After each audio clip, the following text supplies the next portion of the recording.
पीछे से। अब हाँ सर। अब ठीक है ना? ठीक है सर। ओ,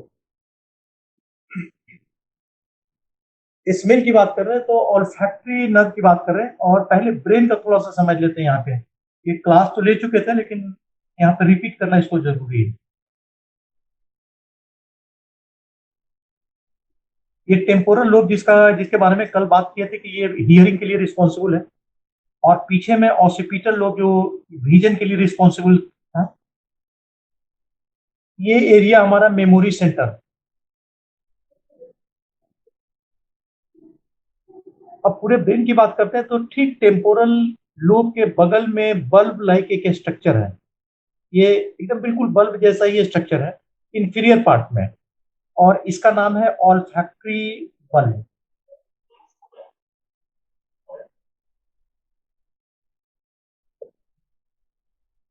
ये सब क्लास ले चुके, बहुत डिटेल से ले चुके, लेकिन यहाँ पे थोड़ा सा हम रिवाइज करवा दे रहे हैं ताकि समझने में इजी हो। टेम्पोरल लोब जो हियरिंग के लिए रिस्पॉन्सिबल था, और ब्रेन में ऊपर से नीचे आते हैं तो इंफीरियर पार्ट में एक बल्ब, बिल्कुल बल्ब जैसा ही स्ट्रक्चर है, जिसका नाम है ऑल्फैक्टरी बल्ब।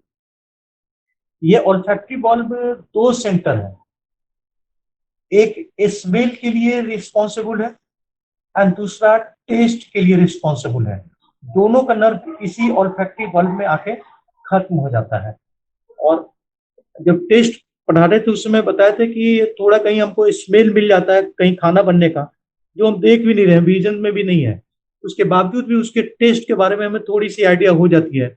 स्पाइसी बन रहा है, स्वीटेंड बन रहा है, खाना अच्छा बन रहा है, खाना खराब बन रहा है, तो टेस्ट के बारे में आइडिया हो जाता है।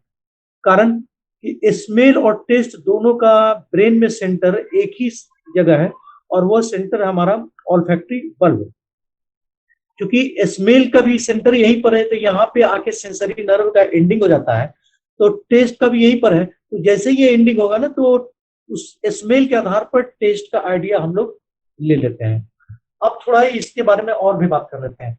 ये ऑल्फैक्टरी बल्ब ऐसे तो ब्रेन में इंफीरियर पार्ट में है, लेकिन इसके ठीक पीछे हमारा नोज, नाक बिल्कुल इसके नीचे में ही रहता है, ये बिल्कुल पास में है। अगर नेजल कैविटी नाक के एकदम बिल्कुल ऊपर में हम चले, तो ठीक ऊपर वाला पार्ट ऑल्फैक्टरी बल्ब भी होगा। और सबसे छोटे ब्रांच, नर्व का छोटे ब्रांच सीधे ऑल्फैक्टरी बल्ब से हमारे नेजल चेम्बर में आ जाता है। तो यहाँ से स्मेल्स वोल्टाइल स्टेज में, गैसेज में, और यहाँ से ऑल्फैक्टरी बल्ब, दोनों के बीच में डिस्टेंस काफी कम है।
ये नाक को, पूरे नेजल कैविटी को डिसेक्ट करके दिखा रहे हैं। ये तो नॉस्ट्रिल हो गया, नाक का ओपनिंग हो गया, एक सिंगल साइड का दिखा रहे हैं, ये ऐसा ही अपोजिट साइड में भी होगा।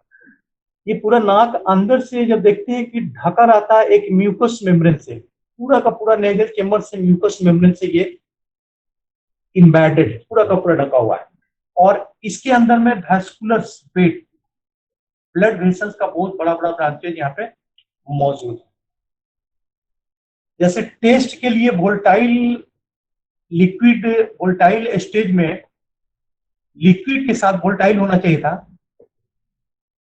उसी तरह से अगर स्मेल की बात करते हैं तो स्मेल से लिक्विड स्टेज से कभी हम लोग फेल्ट नहीं करेंगे इसके लिए गैसेज वोल्टाइल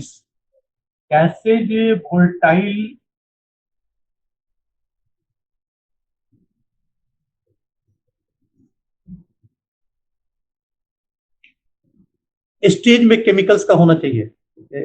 इसमें सलाइवा में मिक्स हो गया था, यहाँ पे एयर के गैसेज में मिक्स होना चाहिए और वो केमिकल्स नेजल चेम्बर से, नॉस्ट्रिल से अंदर की ओर आना चाहिए। ये जब अंदर आएगा तब क्या क्या चेंजिंग हो जाएगा उसको पहले समझ लेते हैं। ये केमिकल्स गैसेज से वोल्टाइल्स होकर अंदर आ जाता है और अंदर आने के बाद कभी भी नाक में हम उंगली डालते हैं तो नाक में उंगली हमेशा आपको मॉइस्ट महसूस होगा। जब भी अंदर टच करेंगे नॉस्ट्रिल से अंदर अगर कुछ भी डालते हैं तो आपको हमेशा मॉइस्ट सरफेस पता चलेगा। इस म्यूकस मेम्ब्रेन जो कवरिंग मेम्ब्रेन है नाक का, उसके अंदर में 3 टर्बिनेट है। टर्बिनेट का मतलब पिलर लाइक स्ट्रक्चर्स, सेल का समूह बना हुआ है। ये तीनों टर्बिनेट है। सबसे ऊपर वाला सुपीरियर टर्बिनेट, उसके नीचे मिडिल टर्बिनेट और उसके नीचे इंफीरियर टर्बिनेट। और नाक में ये सबसे ऊपर, इसको उस तक पहुंचना बहुत मुश्किल है। अगर नॉस्ट्रिल से अंदर की ओर जाते हैं तो ये काफी ऊपर में, सुपीरियर 1/3 पार्ट में 3 सिल्वर स्ट्रक्चर है जिसको हम लोग टर्बिनेट के नाम से जान रहे हैं। सबसे ऊपर में सुपीरियर टर्बिनेट, उसके नीचे में मिडिल टर्बिनेट और उसके नीचे में इंफीरियर टर्बिनेट। और सब म्यूकस मेम्ब्रेन, कवरिंग मेम्ब्रेन के अंदर में है, बाहर से ये कुछ भी नहीं है। इस टर्बिनेट के पास में huge amount of receptor cells और फैक्ट्री रिसेप्टर सेल्स और फैक्ट्री बल्ब से जो नर्व ब्रांचें निकले हैं, इसी टर्बिनेट के पास आके डेंड्राइट सेंसरी नर्व में आके खत्म हो गया। और इस सेंसरी नर्व का ब्रांचेज हमारे म्यूकस में कवरिंग मेम्ब्रेन के एकदम बिल्कुल पास में मौजूद। ये इसका एनाटॉमिकल स्ट्रक्चर है। अब क्या हो रहा है उसको समझते हैं।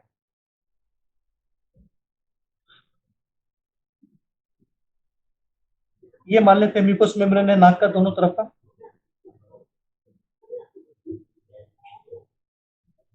म्यूकस मेम्ब्रेन के नीचे में छोटा छोटा गॉबलेट सेल्स है और गॉबलेट सेल्स से म्यूसिन जिसको हम बोलते हैं नाक से जो डिस्चार्ज होता है, वो थोड़ा थोड़ा डिस्चार्ज होता है और नाक के पूरे वाल में इस ढंग से ये फैला हुआ होता है। ये गॉबलेट सेल से म्यूसिन का सिक्रेशन होता है और म्यूसिन का सिक्रेशन बाहर आ जाता है। पूरे नाक के आउटर मेम्ब्रेन, जो बाहरी लेयर है म्यूकस मेम्ब्रेन, उसको पूरा ये ढक लेता है और इसी में हम उंगली या कोई चीज अंदर की ओर इंपुश करते हैं तो मॉइस्ट हमें पता चलता है, इसी म्यूकस मेम्ब्रेन की वजह से। अब जो एयर मतलब कि गैसेज, और गैसेज में मिक्स है केमिकल्स, इसका हम स्मेल्स फिल्ट करने वाले हैं। तो ये दोनों मिक्सचर गैसेज एक्सचेंज में मिक्स होकर वोलेटाइल गैसेज अंदर नॉस्ट्रिल से अंदर की ओर ये प्रवेश कर गया, इन कर गया। इन करने के बाद जैसे ही ये इन करेगा तो इन करने के बाद गैसेज से हम लोग कभी फिल्ट नहीं कर सकते हैं। अब ये जो मॉइस्ट म्यूकस लेयर है, जो लिक्विड है, ये इसमें ये गैस से जाके चिपक जाता है और चिपक जाने के बाद केमिकल सब्सटेंसेस को इस लिक्विड पार्ट, जो म्यूसिन का सिक्रेशन था, इसमें वोल्टाइल कर देता है। फिर से समझ लेते हैं। म्यूकस मेम्ब्रेन को यहां बाहर कर दिए। म्यूकस मेम्ब्रेन के ठीक अंदर में छोटा गॉबलेट सेल्स है जिससे म्यूसिन का सिक्रेशन होता रहता है। म्यूसिन क्या है? तो नाक से जो डिस्चार्ज होता है वही म्यूसिन है। वो म्यूसिन एकदम स्मॉल अमाउंट में 24 आवर का सिक्रेशन होता है और पूरे नेजल वाल को, पूरे सरफेस एरिया को मॉइस्ट बनाए रखता है, गीला बनाए रखता है। अब जो केमिकल सब्सटेंसेस जिसका स्मेल्स हमें फेल्ट होना है, ये हवा के साथ, हवा मतलब कि गैसेज के साथ वोल्टाइल हो गया, मिक्स हो गया। और मिक्स होने के साथ हवा, जब हम सांस को अंदर ले रहे हैं तो ये धीरे धीरे अंदर की ओर, नॉस्ट्रिल से अंदर के नाक में अंदर की ओर जाता हुआ चला जाता है। ठीक है, जाने के दौरान चूंकि गैस है और ये मॉइस्ट सरफेस है तो ये दोनों मिक्स हो जाता है और गैसेज उस केमिकल सब्सटेंस को इस मॉइस्ट सरफेस के साथ मिक्स कर देते हैं, गुला देते हैं। तो गैसेज अब लिक्विड वोल्टाइल स्टेज में पहुंच गया और ठीक टर्बिनेट के पास हमारा सेंसरी नर्व का ब्रांच है। नीचे से हमें किसी तरह का स्मेल फेल्ट नहीं कर सकते, महसूस नहीं कर सकते महक का। जैसे ही टर्बिनेट के पास ये वोल्टाइल लिक्विड पहुंचता है तो यहाँ पे सेंसरी नर्व का रिसेप्टर्स है, इसके प्रति सेंसिटिव है, ये तुरंत नर्व ब्रांचेज इसको फेल्ट करने के बाद ये ऑल्फैक्टिव बल्ब तक, ठीक यहाँ ऑल्फैक्टिव बल्ब है, ऑल्फैक्टिव बल्ब तक यहाँ तक पहुंचा देते हैं। और इसमें हम क्या स्मेल है ये केमिकल कंपाउंड पर डिपेंड करेगा कि वोल्टाइल स्टेज में कौन सा केमिकल्स गया है, और उसके आधार पर ऑल्फैक्टिव बल्ब इसको डायग्नोस कर लेगा। लेकिन वो किस चीज का महक है ये फिर से हम फ्रंटल लूप पर डिपेंड करेंगे, जो हमारा मेमोरी सेंटर है। अगर रोज का महक हमें आ रहा है, गुलाब के फूल का महक ले रहा है, तो प्रीवियसली उस महक के बारे में हम बताया गया है कि ये गुलाब के फूल का महक है और उसका एक अलग स्मेल है। वही गेंदा का फूल ले लेते हैं तो उसका एक अलग महक है। तो दोनों के केमिकल कंपाउंड का डिफरेंस है, और सेंसरी नर्व सिर्फ ऑल्फैक्टिव बल्ब तक उस डिफरेंट डिफरेंट केमिकल्स का ही मैसेज यहाँ पर पहुंचाएगा। लेकिन किस चीज का महक है, स्मेल है, ये हम तभी जान पाएंगे जब प्रीवियसली हमें ट्रेनिंग दिया गया है, यहाँ पर बताया गया मेमोरी सेंटर में वो जमा करके रखे हैं, स्टोर करके रखे हैं, ये गुलाब का फूल का है, ये गेंदा के फूल का है, ये गोबर का है। ऐसा स्मेल्स यहाँ पे डिटेक्ट करने में डिकोडिंग, इस केमिकल कंपाउंड को ये डिकोड कर लेता है कि ये स्मेल किसका है। हम लोग एक्चुअली में ह्यूमन बीइंग्स माइक्रोस्मेटिक है, माइक्रोस्मेटिक है, और बहुत सा एनिमल होता है मैक्रोस्मेटिक होता है।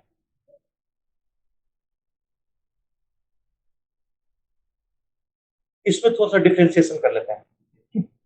सर क्या चीज माइक्रोस्मेटिक होता है? बता रहे हैं, इसी पर बात कर रहे हैं। पहले ये मैकेनिज्म समझ लिया कैसे कैसे ऑल्फैक्टिव बल्ब तक जा रहा है, वहां तक तो दिक्कत नहीं ना। मैकेनिज्म समझ में आया कि कैसे ये ऑल्फैक्टिव बल्ब तक स्मेल का सेंसेशन पहुंच रहा है? यस सर, यस सर, समझ आ गया सर। अच्छा ओके, अब हम उसको छोड़ देते, थोड़ी देर उसको हटा दिए। केमिकल कंपाउंड गया, स्मेल सेंसेशन हमारा ब्रेन का फ्रंटल एरिया जो मेमोरी सेंटर है, वो प्रीवियसली उसको बताया गया था कि ऐसा स्मेल इसका होता है, ऐसा स्मेल इसका होता है, उसके आधार पर डिकोड हो गया। लेकिन हम सब कुछ सूंघ नहीं सकते हैं, एक लिमिटेशन है हमारा। जैसे कल हियरिंग के बारे में बात की थी कि 20 हर्ट्ज से 20,000 हर्ट्ज, 20 से 20,000 हर्ट्ज तक ही हम सुन सकते हैं, ना तो उसके ऊपर का फ्रीक्वेंसी ना तो उसके नीचे का फ्रीक्वेंसी। ठीक उसी तरह से सूंघने का जो है स्मेल का है, हम सब चीज सूंघ नहीं सकते हैं। और ऐसा नहीं है कि हम नहीं स्मेल को फेल्ट कर सकते हैं, दुनिया में कोई दूसरे एनिमल्स या जीव जंतु है उसको फेल्ट नहीं करेंगे, ऐसा नहीं है। उसी के आधार पर पूरे वर्ल्ड में जितने भी स्मेल्स को फेल्ट करने वाले एनिमल्स हैं उसको 2 डिफरेंट कैटेगरी में बांटा गया है, एक माइक्रोस्मेटिक एंड दूसरा माइक्रो MACRO, माइक्रोस्मेटिक एंड दूसरा माइक्रो MICRO, माइक्रोस्मेटिक। 2 डिफरेंट कैटेगरी में डिवाइड किया गया है। हम लोग ह्यूमन बीइंग्स माइक्रोस्मेटिक है। माइक्रोस्मेटिक का मतलब होता है कि हमारा सूंघने का क्षमता लिमिट है, और बहुत कम इंटेंस में केमिकल्स को अगर नेजल चेंबर तक पहुंचाया जाए शायद उसका फेल्ट हमें स्मेल का नहीं हो पाए। एक सर्टेन इंटेंसिटी तक अगर वहां पे केमिकल्स कंपाउंड पहुंचेंगे वोल्टाइल स्टेज में, तभी हम उसको फेल्ट कर पाएंगे। लेकिन कुछ ऐसे एनिमल्स होते हैं जो माइक्रोसेमेटिक होता है। माइक्रो का मतलब कि बिल्कुल स्मॉल अमाउंट में, एकदम निग्लिजेबल, जिसकी महक जिसके बारे में हम कुछ भी पता भी नहीं कर सकते हैं। अगर वह केमिकल्स वोल्टाइल स्टेज में उसके नेजल चेंबर तक जाता है तो उसको भी यह फेल्ट कर सकता है। तो ऐसे एनिमल को हम लोग माइक्रोएस्मेटिक नेजल्स कैपेबिलिटी के अंदर में रखते हैं। जैसे डॉग के बारे में आपको बढ़िया से जानते हैं, क्रिमिनल्स को पकड़ने में बहुत हेल्पफुल होता है। सिर्फ उसका चप्पल या कपड़ा वो उसको एक बार नेजल चेंबर के पास ले जाइए, वो स्मेल को पहचान लेता है और फिर उसको कई किलोमीटर तक पीछा करके वो बता सकता है कि इस समय वो कहाँ पे है। सिर्फ अंतर इतना है कि बीच में पानी नहीं आना चाहिए। अगर पानी आ जाएगा, जैसे इस रास्ते से वो जा रहा है उस बीच में पानी आ गया, तो फिर वो डॉग भी वो डेविएट हो सकता है। तो ऐसे एनिमल्स को माइक्रोएस्मेटिक एनिमल बोलते हैं, और ह्यूमंस बीइंग्स माइक्रोएस्मेटिक एनिमल्स के अंदर में आते हैं। कि हमारी लिमिटेशंस है, उससे ज्यादा हम नहीं सुन सकते हैं। और ये अनलिमिटेड एकदम बिल्कुल लो इंटेंसिटी में भी स्मेल्स कंपाउंड रहेंगे, उसको फेड कर सकते हैं।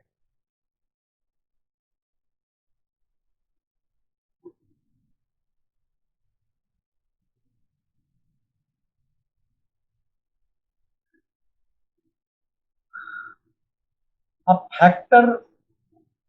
फैक्टर्स अफेक्टिंग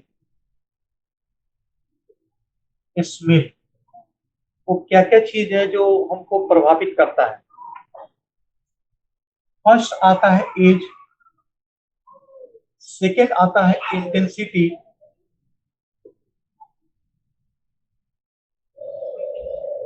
थर्ड आता है एडेप्टेशन।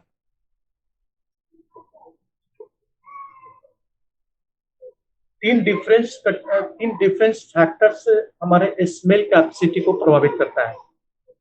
पहला जो आता है एज, एज के बारे में जैसे जैसे एज बढ़ेगा, मतलब कि इनवर्सली प्रोपोर्शनल है।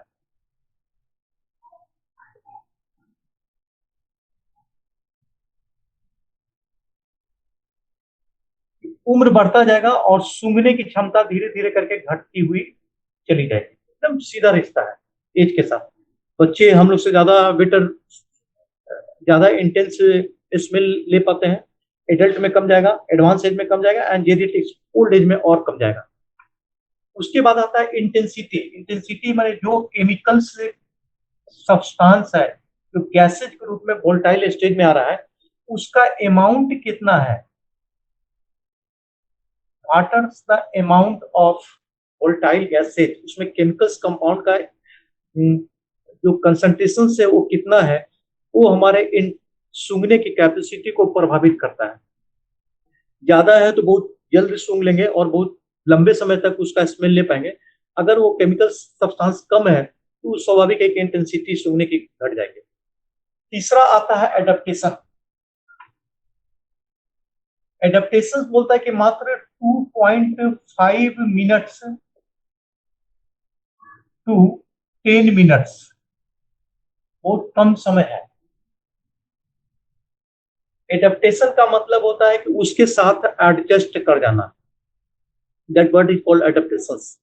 ये बोलते हैं कि ओनली 2.5 मिनट्स, माने 2.5 मिनट से लेकर 10 मिनट्स, 10 मिनट तक ही हम कोई सब्सटेंसेस मेरे नेजल चेम्बर तक आ रहा है उसको फेल्ट कर पाएंगे, और 2.5 मिनट के बाद धीरे धीरे करके वो उसके सूंघने की क्षमता हमारी घटती हुई चल जाएगी, और एक समय आएगा कि वो स्मेलिंग सब्सटेंस मेरे सामने होगा और उसकी महक हमें नहीं महसूस होगा, लेकिन कोई दूसरे पर्सन जो बाहर जा रहे हैं वो बताएंगे आप बैठे हो कैसे हैं, यहाँ तो बहुत स्मेल कर रहा है।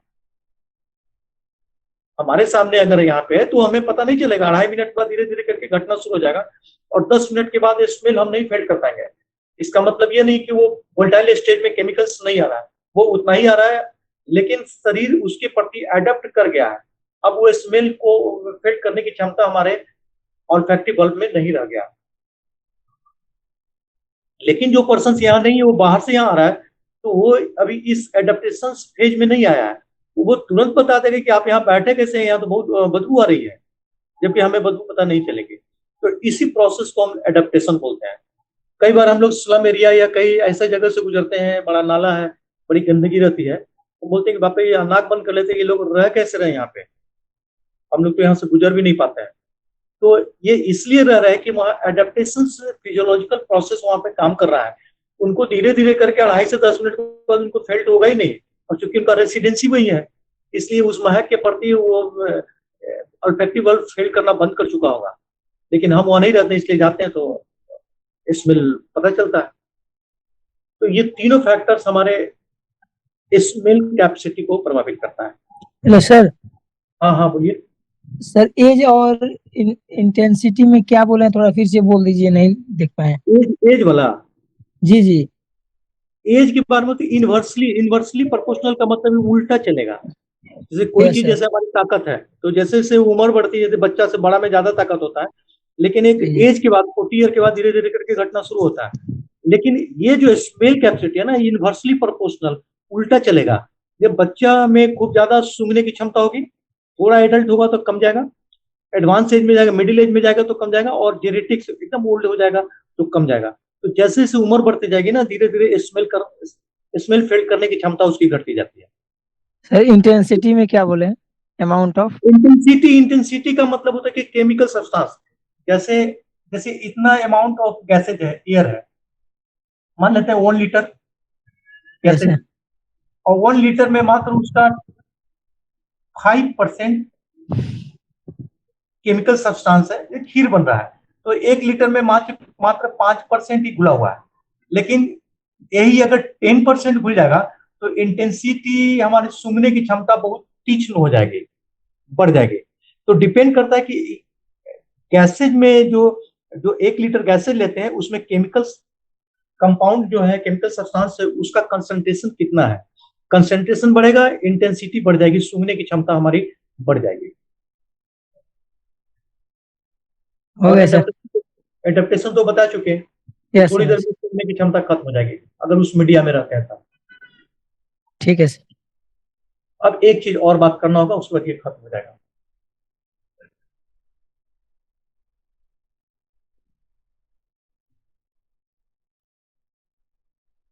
ये तो तय हो गया कि नाक का सिर्फ ऊपर का पोर्शन, सिर्फ इतना दूर का पोर्शन से 1/3 पोर्शन अपर रिस्पॉन्सिबल है स्मेल के लिए। बाकी यहां से यहां तक का पोर्शन स्मेल के लिए रिस्पॉन्सिबल नहीं है। एक बात। उसके बाद बात आती है कि ये करीब करीब इतना दूर का जो सरफेस है 250 मिलीमीटर स्क्वायर, 250 मिलीमीटर स्क्वायर का सरफेस एरिया ही नाक में सूंघने लायक है अपर में। उसके बाकी का पोर्शन सूंघने लायक है। कोई सेंसरी नर्व ऑल्फैक्टिव नर्व का कोई भी ब्रांचेज वहां पे नहीं है। तो हमारी सरफेस एरिया की बात करें तो 250 मिलीमीटर स्क्वायर एरिया नाक का स्मेलिंग एरिया है।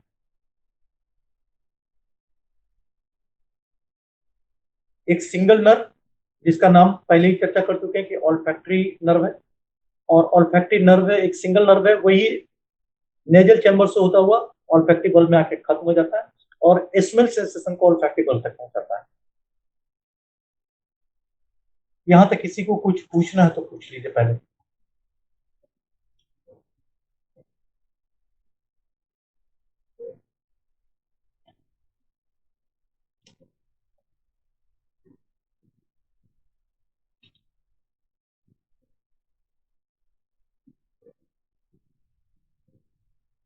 किन्हीं को कुछ पूछना है यहाँ तक स्मेल में?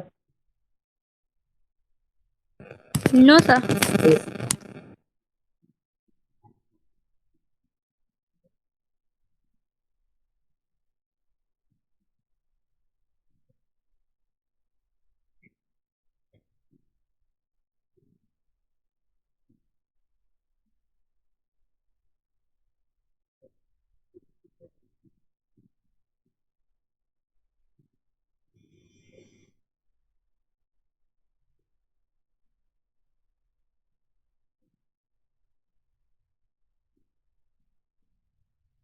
नर्वस सिस्टम का लास्ट टॉपिक्स और स्पेशल सेंस ऑर्गन्स का भी अंतिम टॉपिक सेंसेशन।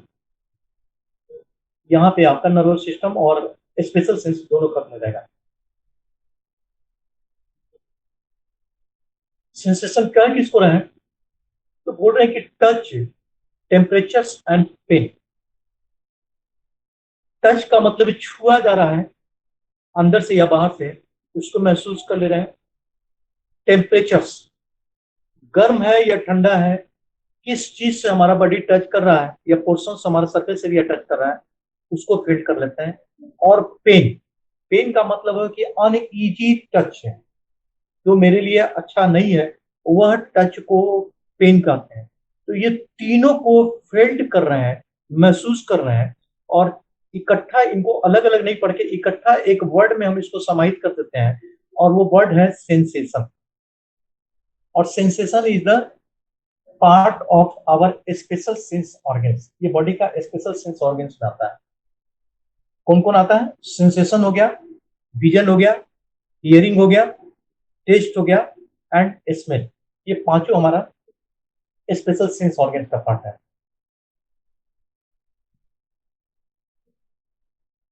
अब इसको पहले डिफाइन कर लेते हैं, आखिर इसको कह क्या रहा है। बोलते हैं कि feeling of any stimulation either externally or internally।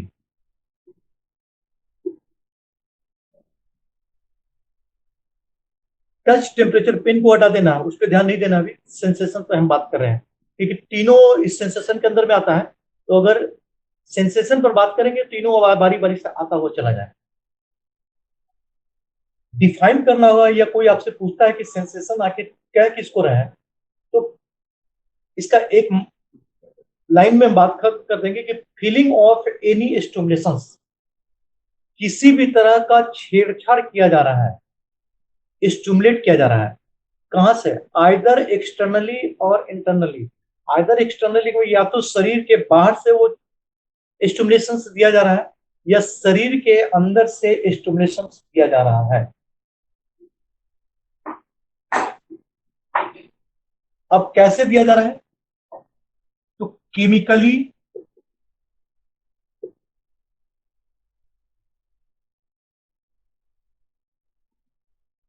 Thermally and physically. तीनों बातें यहां पे आ जाती है। केमिकली, कोई केमिकल सब्सटेंस बाहर से या अंदर से स्टिमुलेट हमें कर सकता है।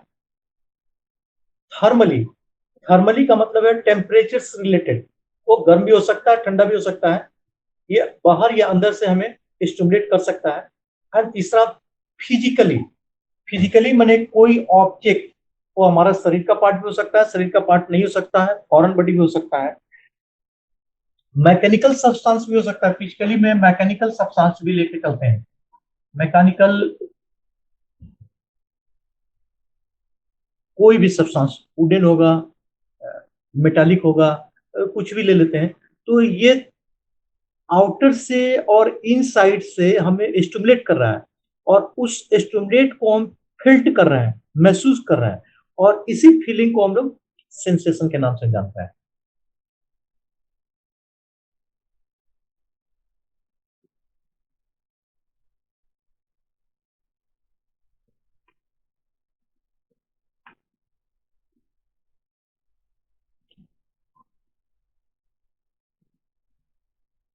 अब सेंसरी में जो दो वर्ड हमारे पास आता है, एक आता है सेंसरी यूनिट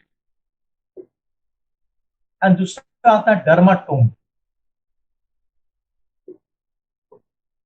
इन दोनों को पहले समझ लेते हैं, what is sensory unit and dermatome. अगर सेंसरी यूनिट की बात करें, तो the area supplied by single sensory nerve.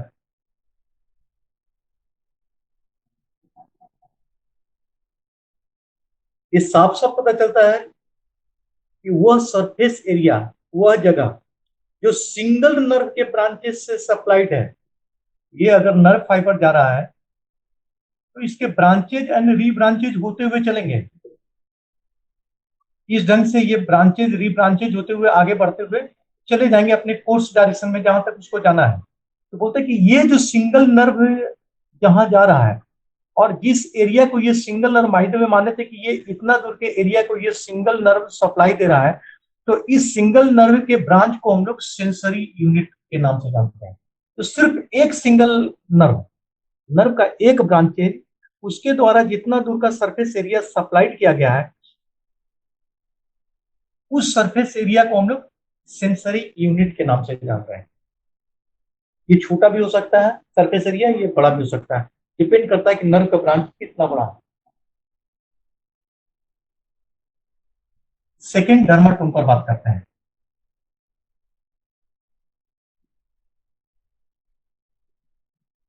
इसमें डर्माटोम की बात करेंगे तो the area of skin which supplied by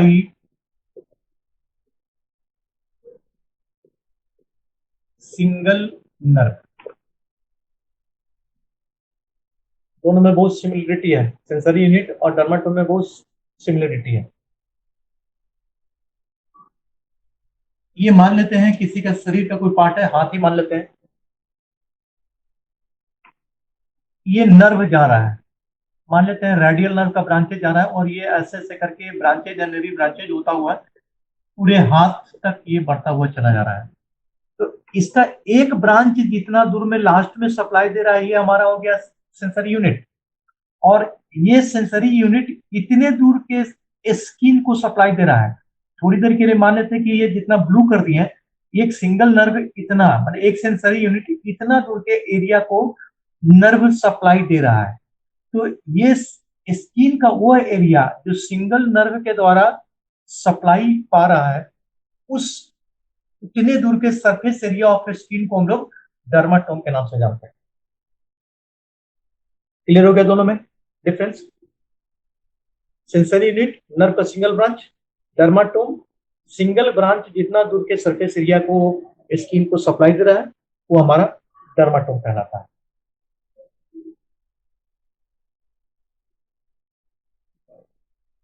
बेटा कोई दिक्कत यहां तक किसी को पूछने में?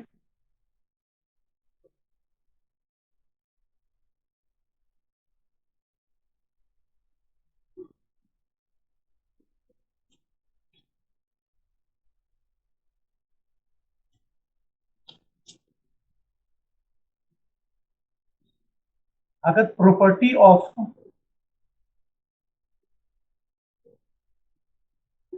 सेंसेशन की बात करते हैं, जैसे स्मेल का कुछ प्रॉपर्टी था, बताया था एडेप्टेशन था, एजिंग फैक्टर था, वो इसी ढंग से इसकी भी सेंसेशन की भी कुछ स्पेसिफिक प्रॉपर्टी है। पहला इसमें बात आता है मोडालिटी। अगर सेकंड की बात करते हैं तो क्वालिटी। अगर तीसरा की बात करते हैं तो इंटेंसिटी, और अगर चौथे की बात करते हैं तो फिर एडेप्टेशंस, और पांचवें की बात करते हैं तो लोकलाइजेशंस, लोकलाइजेशंस ऑफ प्रोजेक्शन, और लास्ट में स्टीरियोगनोसिस।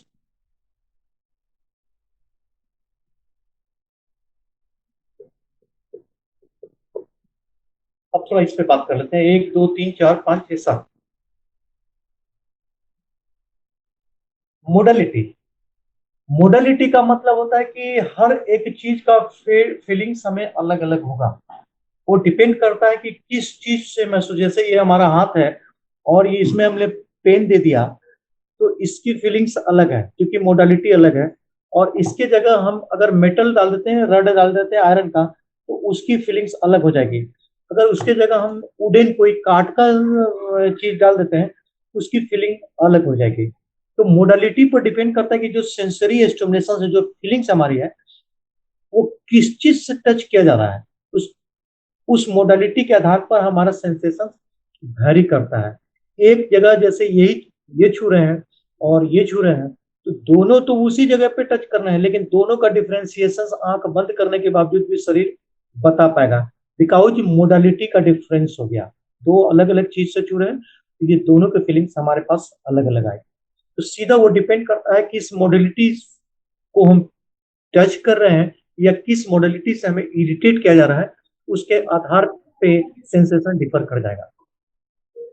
दूसरा बात आता है क्वालिटी। जो मोडालिटी है उसकी क्वालिटी डिफरेंस है। अब अगर मेटल की बात करते हैं तो मेटल्स में आयरन भी हो सकता है, कॉपर भी हो सकता है, सिल्वर भी हो सकता है, गोल्ड भी हो सकता है। तो ये सब अलग अलग मेटल्स है मेटल ही, मोडालिटी में मेटल ही है, लेकिन उसकी क्वालिटी अलग अलग है। और क्वालिटी अलग अलग है तो उसके बावजूद भी हाथ में रखते जाएंगे मेटल को आंख बंद करने के बाद भी, और सबका डिफरेंस हम बताते चले जाएंगे कि नहीं अभी जो मेटल दिए थे उससे ये मेटल डिफर है, नहीं उससे ये मेटल डिफर है। हो सकता है कॉपर के बारे में नहीं बता सकें, पीतल के बारे में नहीं बता सकें, लेकिन इतना जरूर बता देंगे कि दोनों का टच का डिफरेंस हम फील्ड कर रहे हैं। आप अलग अलग सब्सटेंसेस हमारे हाथ में दे रहे हैं, है मेटल ही लेकिन सब अलग अलग क्वालिटी का। तीसरा आता है इंटेंसिटी। इंटेंसिटी में वंस अगेन से जैसे वहां केमिकल्स कंसंट्रेशन पर डिपेंड करता है, इसमें डिपेंड करता है कि ये स्लाइड टच कर रहे हैं और इसको हम क्रूडली ऐसे करके बंच कर रहे हैं, यहाँ पे धक्का दे रहे हैं, या फिर पंक्चर कर रहे हैं, सुई चुबा रहे हैं, तो इंटेंसिटी डिफर हो जाएगी। ये पॉइंटेड है इसका लीड का, और ये सिर्फ टच कर रहे हैं, और टच करने के अलावा इसको अब अंदर की ओर हम पंक्चर करने की कोशिश कर रहे हैं, तो स्वाभाविक है कि इंटेंसिटी को हम चेंज कर रहे हैं। तो इंटेंसिटी को चेंज कर रहे हैं तो सेंसेशन फीलिंग भी हमको धीरे धीरे करके चेंज होना शुरू हो जाएगा। उसके बाद आता है एडेप्टेशन। एडेप्टेशन का वंस अगेन अगर एक ही ऑब्जेक्ट लगातार हमारे टच में है, कंटिन्यूअस टच में है, तो उसकी फीलिंग्स हमारे पास नहीं रहेगी। उसको ऐसे समझते हैं कि किसी के हाथ में रिंग अंगूठी पहना देते हैं या गला में चेन पहनते हैं, बहुत लोग पहनते हैं, तो जब भी उसको हम पहनाते हैं या फिर घड़ी पहन रखे हैं, तो पहला बार पहनेंगे तो इरिटेशन बार बार वहां हाथ जाएगी या लगेगा कि कुछ यहाँ पर है, उसको एडजस्ट करेंगे, कभी इधर करेंगे कभी उधर करेंगे, या अंगूठी भी कभी छूते रहेंगे, कभी इधर करेंगे कभी उधर करेंगे। लेकिन 2-3 दिन बीतते बीतते जब बीत जाएगा ना, उसके बाद वो अंगूठी पहन रखे हैं उनको पता भी नहीं चलेगा, उसकी फीलिंग्स बंद हो जाएगी। या गले में चेन पहन रखे हैं, उसकी फीलिंग्स धीरे धीरे बंद हो जाएगी, उनको इरिटेट करना बंद कर देगा। तो इस प्रोसेस को, इस फिजियोलॉजिकल प्रोसेस को हम लोग एडेप्टेशन के नाम से जानते हैं। एक ही ऑब्जेक्ट कंटिन्यूअस टच में रहेगा तो धीरे धीरे उसकी फीलिंग्स, जैसे स्मेल का वो छोड़ दिया था फील करना, उसी तरह से टच को भी छोड़ देगा। लेकिन पेन एक्सेप्शन में आता है, सेंसेशंस में पेन है इसी के अंदर में आता है, लेकिन उसका फीलिंग्स अलग होता है। लेकिन टच एंड टेम्परेचर्स को धीरे धीरे करके हम भूल जाएंगे। उसके बाद होता है लोकलाइजेशन ऑफ प्रोजेक्शन। लोकलाइजेशन का मतलब कितने बड़े एरिया में प्रोजेक्ट कर रहे हैं उस स्टिमुलेशंस को, उस पर भी निर्भर करेगा। ये पॉइंटेड से कर रहे हैं तो एकदम बिल्कुल खास जगह कर रहे हैं, अब इसको उल्टा कर लेते हैं तो इसका सरफेस एरिया बढ़ गया, और भी ब्लंट ऑब्जेक्ट लेते हैं तो इसका सरफेस एरिया और बढ़ गया। तो कितना बड़ा सरफेस एरिया को हम प्रभावित कर रहे हैं उसके द्वारा हम टच कर रहे हैं, या टेम्परेचर ही है कितना बड़ा एरिया में वो टच कर रहा है, उसके आधार पर सेंसेशंस वैरी कर जाएगा। लास्ट आता है स्टीरियोगोनोसिस। स्टीरियोगोनोसिस है कि आंख बंद कर लिए, ये आंख खुला आंख से इसको हम फील नहीं कर सकते हैं, ये आंख बंद कर लिया। तो आंख बंद करने के बाद अगर हाथ खुला हुआ है किसी के हाथ में, ये हम दे देते हैं, बोलते हैं कि आप फील्ड कीजिए क्या है, तो स्वाभाविक है वो हमें पेन या मार्कर नहीं बता पाएगा, लेकिन इतना बता जाएगा कि ये लगता है लंबा सिलेंड्रिकल कोई स्ट्रक्चर हमारे हाथ में आपने अभी दे रखा है, ओके, उसको हटा लेते हैं। उसके बाद कोई दूसरा ऑब्जेक्ट को दे देते हैं, आंख बंद है, तो फिर उसको चारों तरफ से ऐसे फील्ड करेगा और बोल देगा कि नहीं ये रेक्टेंगुलर चकोर कोई चीज हमारे हाथ में आपने दे रखा है। उसी तरह से बॉल अगर हाथ में दे देते हैं तो फील्ड कर लेगा कि कोई राउंड ऑब्जेक्ट हमारे हाथ में देख रखे हैं, जबकि वो नहीं देख रहा है। तो ऐसे सेंसेशन से स्टीरियोगोनोसिस उस सेंसेशन को बोलते हैं जिसमें बंद आंख से ऑब्जेक्ट के टेक्सचर, उसके साइज एंड शेप के बारे में लगभग ऑलमोस्टली जो धारणा होता है, लगभग सही धारणा हम लोग बना लेते हैं। वो कैसा है, लंबा है, चौड़ा है, गोल है, ट्राइगोनल है, वो सारा स्ट्रक्चर हम बिना देखे ही बता सकते हैं। तो उस पर भी हमारा सेंसेशन डिपेंड करता है कि वो ऑब्जेक्ट कैसा है और हमारा स्टीरियोगोनोसिस कितना बेटर है। अगर स्टीरियोगोनोसिस किसी का लॉस्ट है तो ऐसे कंडीशंस में वो टच और टेम्परेचर का थोड़ा सा इम्पेयरमेंट रहेगा। यहां तक किन्हीं को कुछ पूछना है तो पूछ लीजिए।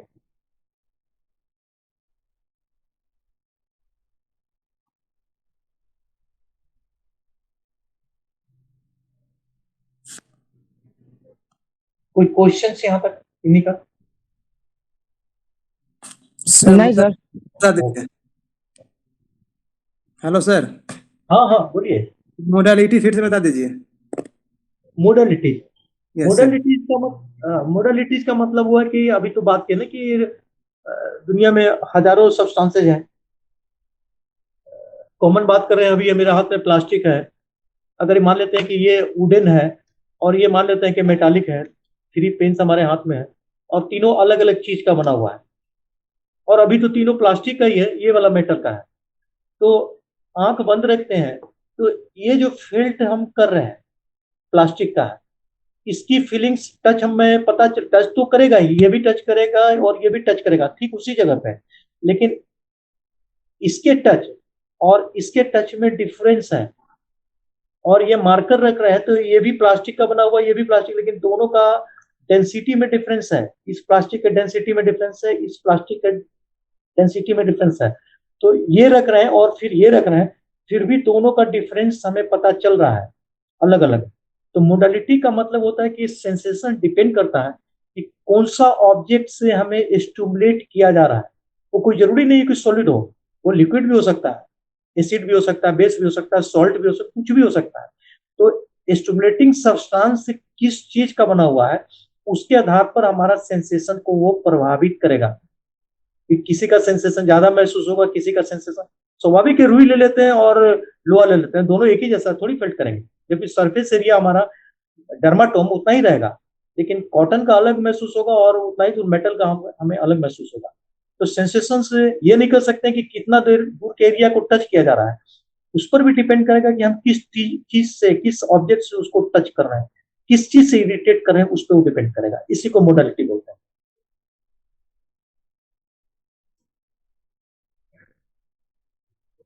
इसको मिटा रहे हैं हम।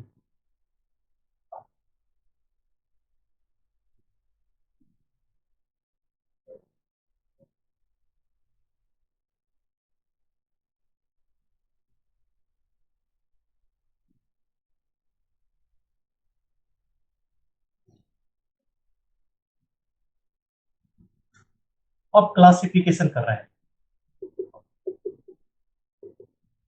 Classification of sensation.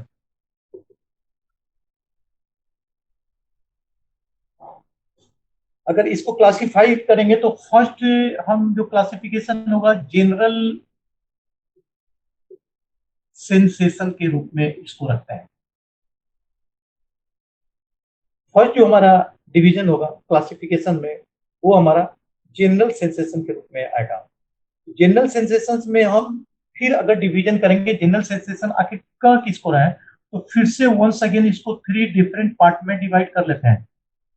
इसको सब जब जैसे ही सब डिवाइड करेंगे तब हमें कुछ कुछ क्लियर हो जाएगा। जनरल सेंसेशन में फर्स्ट सुपरफिशियल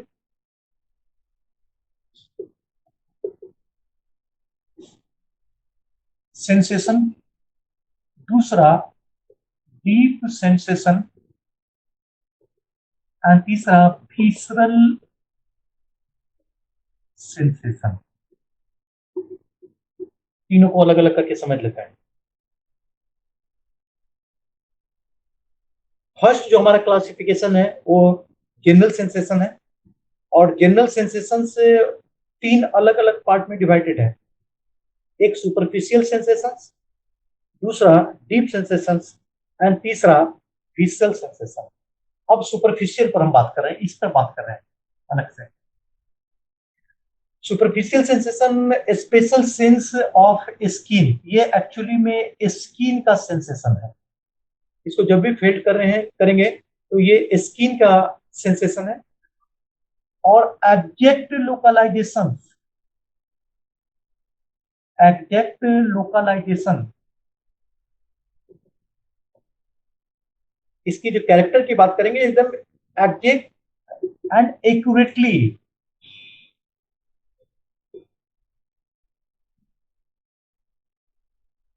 एकदम बिल्कुल कहां पे टच किया जा रहा है उसको एग्जैक्टली लोकलाइज हम कर सकते हैं, खुले आंख से भी और बंद आंख से भी।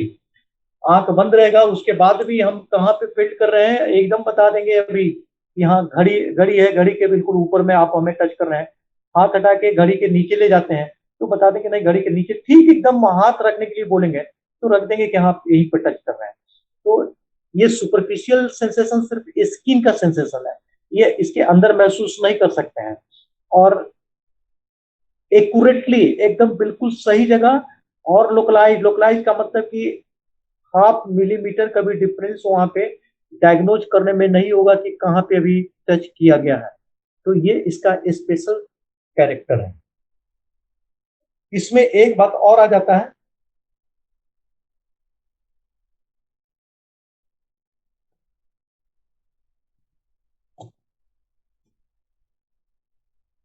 टैक्टाइल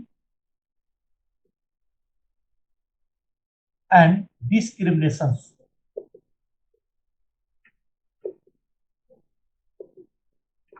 सब सुपरफिशियल का ही हम बात कर रहे हैं अभी। लोकलाइजेशन अनएक्यूरेट के अलावा एक दूसरा बात इसमें आ जाता है, टेक्टाइल एंड डिस्क्रिमिनेशन। टेक्टाइल का मतलब होता है एग्जैक्ट लोकेशन,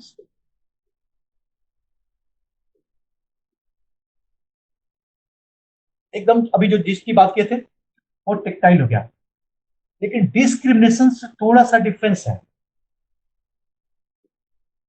ये हमारा हाथ है, ये पॉइंटेड ऑब्जेक्ट है, इससे एक आंख बंद करके एक जगह हम टच कर रहे हैं। जैसे ही टच करना, इसका लोकलाइजेशन हमें मालूम है, ये हमारा टेक्टाइल सेंस हो गया।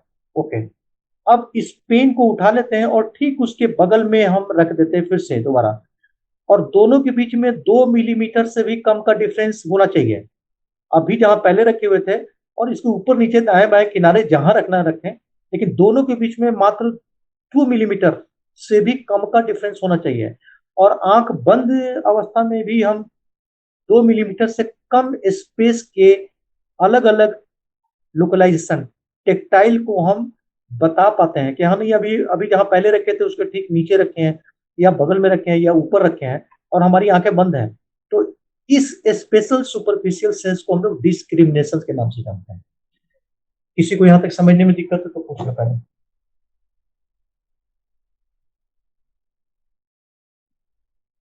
टेक्टाइल, सर, हाँ बोलिए। हेलो। नहीं है हेलो दिक्कत, नहीं है हेलो दिक्कत। सर। हाँ हाँ बोलिए।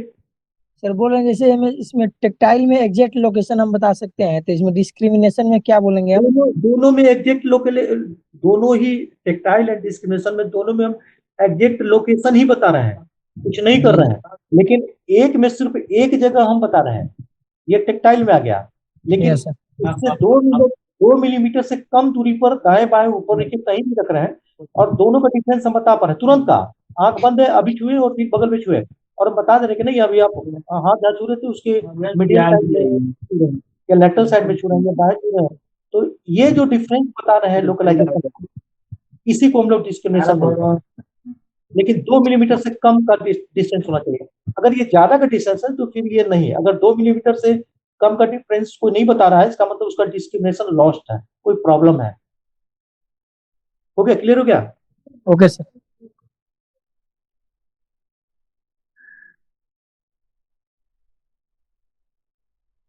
स्पेशल सुपरफिशियल सेंस में ये क्विकली एडेप्टेशन है। क्विकली एडेप्टेशन का मतलब होता है कि जितना जल्दी हम महसूस कर रहे हैं, ये रखे हुए हैं, चलो रख देते हैं, तो ये फेल्ट हो रहा है, लेकिन धीरे धीरे समय बीतता जाएगा और ये पेन जो चुभ रहा है ना, इसकी फीलिंग हमें खत्म हो जाएगी। तो quickly superficial sense quickly adapted है, धीरे धीरे धीरे करके उसकी फीलिंग हम बंद कर देते हैं, वो महसूस होना बंद हो जाता है। इसी वजह से घड़ी लगा रखे हैं, या कोई रिंग पहन रखे हैं, या चेन पहन रखे हैं, गंजी पहन रखे हैं, तो वो सब धीरे धीरे करके उसकी फीलिंग हमें बंद हो जाती है कि हम पहने हुए कुछ, वो कॉमन में आ जाता है, उसकी फीलिंग ही हमें नहीं होती है। और सुपरफिशियल सेंस से बचने के लिए आप देखते होंगे कि इंजेक्शन जो दिया जाता है, तो जब भी किसी को ऐसा एक्सपीरियंस होगा, तो इंजेक्शन जब देते हैं ना, तो माइट इंजेक्शन दिया जा रहा है तो वो तो स्किन लेयर को परफोरेट करके अंदर जाएगा, इंट्रामस्कुलर दे रहे हैं या भी आईवी दे रहा है। तो कभी कभी जो एक्सपर्ट होंगे ना, वो धीरे धीरे धीरे धीरे करके उसको नहीं देंगे, यहाँ रख रहे हैं और पंक्चर जो करना है, तो बोले कि ना ना इनको तकलीफ होगा, आराम से धीरे धीरे कर देंगे। तो जितना देर लगाएंगे अंदर पंक्चर करने में, इट मीन्स कि हम लोकलाइज सेंसेशन को उतना ज्यादा देर तक स्टिमुलेट कर रहे हैं, उनको फीलिंग्स उतना ही ज्यादा होगा दर्द का।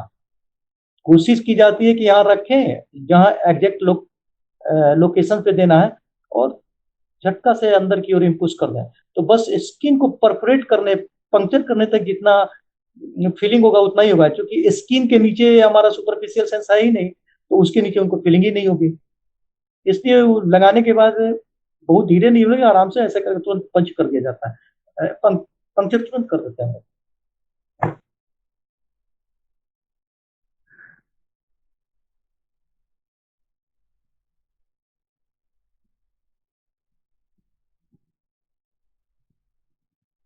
सेकंड बात करते हैं डीप सेंसेशन। अगर डीप सेंसेशन की बात करें तो डीप सेंसेशन एक्चुअली में प्रोप्रायोसेप्टिव सेंस के अंदर में आता है।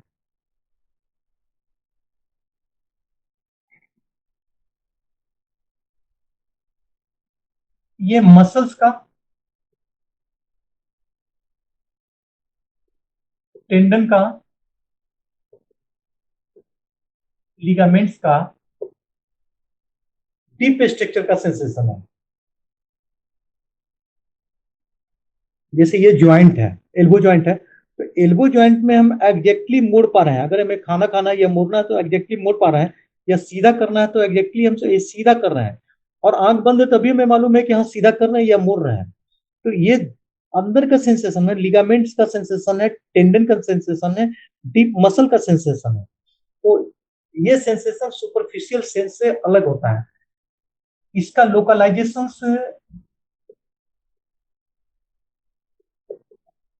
डिफ्यूज होता है।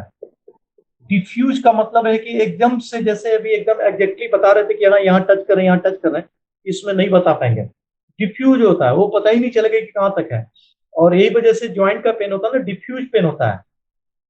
और घुटना में दर्द कर रहा है, कंधा में दर्द कर रहा है, गर्दन में दर्द है, सिर्फ ऐसा आपसे बात करेंगे। एकदम से उंगली नहीं रख देंगे कि हाँ गर्दन में हमारे हमें यहीं पर दर्द है या घुटना में हमें यहीं पर दर्द है, वो कभी नहीं बताएंगे वो घुटना में दर्द कर रहा है। तो घुटना में दर्द नियमित पेन बता रहा है, मतलब कि एक बड़ा स्ट्रक्चर में पेन बता रहे हैं। और ये डिफ्यूज है। डिफ्यूज का मतलब है कि सही में उसका लोकलाइजेशन कितना बड़ा एरिया में है उनको खुद ही नहीं मालूम है, क्योंकि चूंकि ये डीप सेंसेशन में आता है और डीप सेंसेशन में लोकलाइजेशन से डिफ्यूज है, उसका लोकलाइजेशन एग्जैक्ट एक्यूरेटली नहीं होता है सुपरफिशियल की तरह। तो ये बस ऐसे ही बताएंगे और डायग्नोसिस करना फिर डॉक्टर्स का काम होता है कि उसमें आप डायग्नोस कीजिए कि जो पेन बता रहे हैं या फीलिंग बता रहे हैं वो एग्जैक्टली कहाँ पे, अपना अलग मेथड से उसको डायग्नोस कीजिए। पोस्चर मेंटेनेंस के लिए प्रोप्रायोसेप्टिव सेंसेशन का होना बहुत जरूरी है। अगर ये नहीं रहेगा तो हम लोग न तो बैठ पाएंगे, न सो पाएंगे, न चल पाएंगे। वो ये भीतर का सेंसेशन है, जैसे हाथ खाने के लिए कितना मुड़ना चाहिए इसको और कितना मुड़ना चाहिए रिस्ट को, या पेन पकड़ रहे हैं तो कितना एंगल तक ये मुड़ना चाहिए, ये सुपरफिशियल सेंस के अंदर में नहीं आता है, ये डीप सेंस में के अंदर में आते हैं। कई फैक्टर यहाँ पे काम कर, जैसे रिस्ट को इतना मुड़ना है, थंब को इतना मोड़ना है, इंडेक्स फिंगर्स और थंब के डिजिटल पार्ट को कितना बेंड करना है, तब हम पेन को एग्जैक्ट रख पाएंगे। और बोर्ड पे लिखना है तो कैसे हम लिख पाएंगे। तो ये डिफ्यूज स्टेज में आता है, ये फीलिंग डिफ्यूज में है, लेकिन ज्वाइंट के अंदर का है, लिगामेंट्स का, टेंडन का ये फीलिंग है। तो एकदम बिल्कुल उसको पकड़ के रखता है, जितना हमें जरूरत है बस उतना ही दूर के एंगल तक वो पकड़ के रखता है और उतना ही मूवमेंट होने देता है। जैसे बोर्ड पर लिख रहे थे तो एग्जैक्टली उतना ही दूर का मूवमेंट हो रहा है। तो ये ड्यू टू प्रोप्रायोसेप्टिव सेंस। यहाँ पर सुपरफिशियल सेंस बिल्कुल काम नहीं करता है। सुपरफिशियल सेंस बस इतना ही काम कर रहा है कि हमने इसको पकड़ के रखा है और हमें मालूम है कि पेन हमारी उंगली के अंदर में है और अब उंगली में के अंदर में नहीं है, छूट चुका है, बस इतना ही फीलिंग होगा। लेकिन हमें बोर्ड पर लिखने के लिए या वर्ड बनाने के लिए कितना तो डेविएट करना है, कैसे कैसे मोड़ना है, ये प्रोप्रायोसेप्शन के द्वारा तय होगा। यहां तक कोई किसी को समझने में कोई दिक्कत?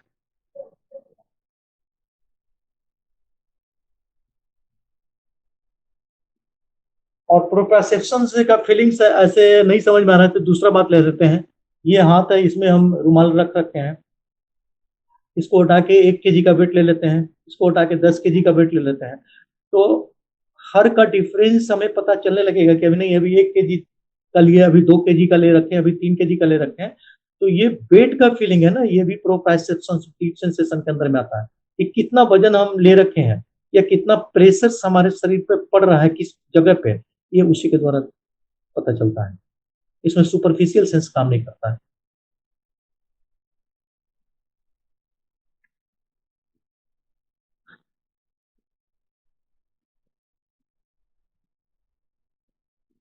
लास्ट विजुअल सेंस की बात कर रहे हैं।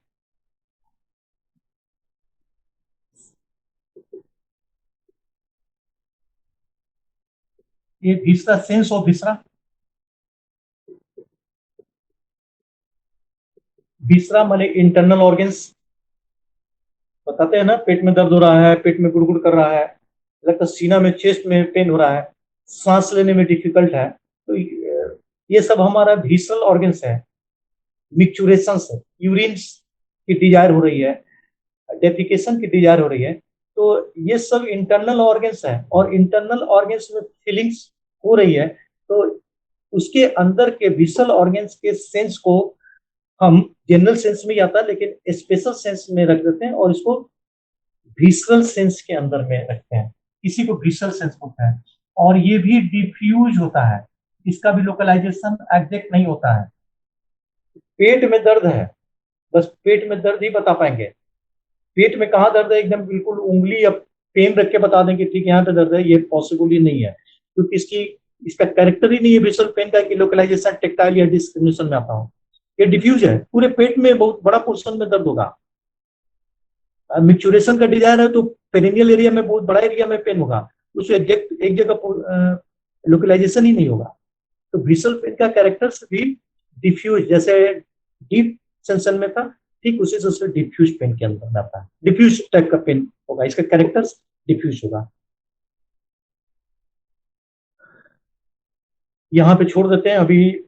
हमारा बच गया, पेन बच गया और टेम्परेचर, इसके बारे में हम कल क्लास में बात करेंगे। थोड़ा सा हमको रेस्ट लीजिए, फिर आगे बात करेंगे।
हाँ, next class hospital practice.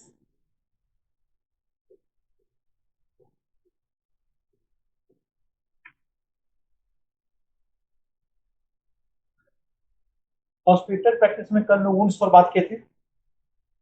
Wounds क्या है, उसका क्लासिफिकेशंस और उसका डायग्नोसिस तक आया था। आज जो बात करेंगे वुंड्स में ट्रीटमेंट पर बात करेंगे।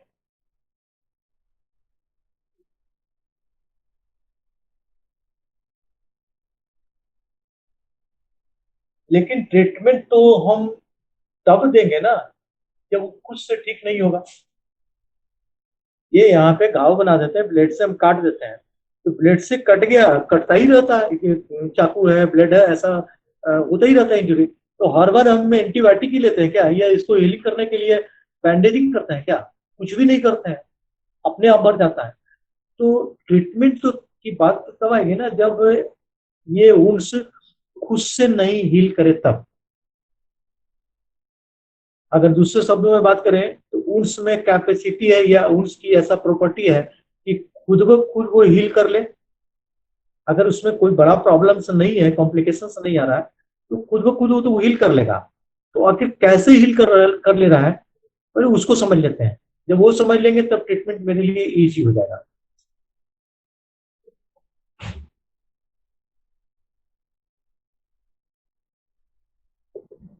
Healing process of wound. Healing मैंने भर रहा है, प्रोसेस उसका तरीका, मैकेनिज्म किसका, तो वुंड्स का। वुंड्स कैसे कैसे अपने आप को भर रहा है, पहले उसमें उसको समझ लेते हैं। अगर ये पूरी पूरे को हम समराइज करें तो 3 अलग अलग टॉपिक्स में ये समराइज होगा। पहला इन्फ्लामेशन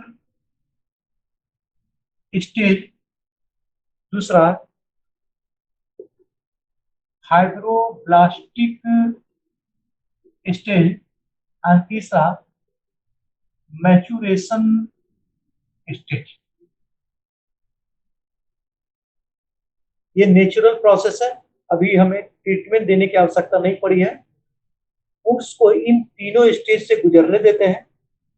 अगर ये खुद को हील कर लिया तो फिर ठीक, नहीं तो इसके ट्रीटमेंट प्रोग्राम को हमको अरेंज करना पड़ेगा, ट्रीटमेंट प्रोटोकॉल में जाना होगा। या कई बार वुंड्स में इसका जो नेचुरल प्रोसेस है हीलिंग का, उसके साथ में सपोर्टिव ड्रग्स दे देते हैं, कुछ एसोसिएट कर देते हैं उसके साथ, ताकि ये तीनों स्टेज बड़ी तेजी से प्रोग्रेस कर सके। तो आखिर है क्या ये तीनों? Inflammatory stage, fibroblastic stage and maturity stage, ये है क्या? पहले इसको समझ लेते हैं। और इसको अपनी मर्जी से ऊपर नीचे हम नहीं कर सकते हैं, या आप नहीं लिख सकते हैं कि पहले मैच्योरेशन लिख दिए फिर इन्फ्लामेशन लिख दिए या फिर फाइब्रोब्लास्टिक, ऐसा नहीं कर सकते हैं। ये एकदम बिल्कुल सीक्वेंस में है, पहले ये होगा फिर ये होगा और उसके बाद तब ये होगा तीसरा स्टेज। मतलब ये पहला स्टेज होगा, पहला स्टेज प्रोग्रेस करके दूसरा स्टेज में कन्वर्ट करेगा और दूसरा स्टेज प्रोग्रेस करके तीसरा स्टेज मैच्योरेशन स्टेज में कन्वर्ट करेगा, और मैच्योरेशन स्टेज में हीलिंग्स कंप्लीट हो जाता है। इसके खत्म होते होते हीलिंग्स हो जाती है, मतलब वुंड्स खत्म हो जाएगा। तो इसको हमेशा सीक्वेंसली ही हम लोग अरेंज करेंगे, inflammatory, then fibroblastic and then maturation stage. तो पहले इंफ्लामेशन से चलता है।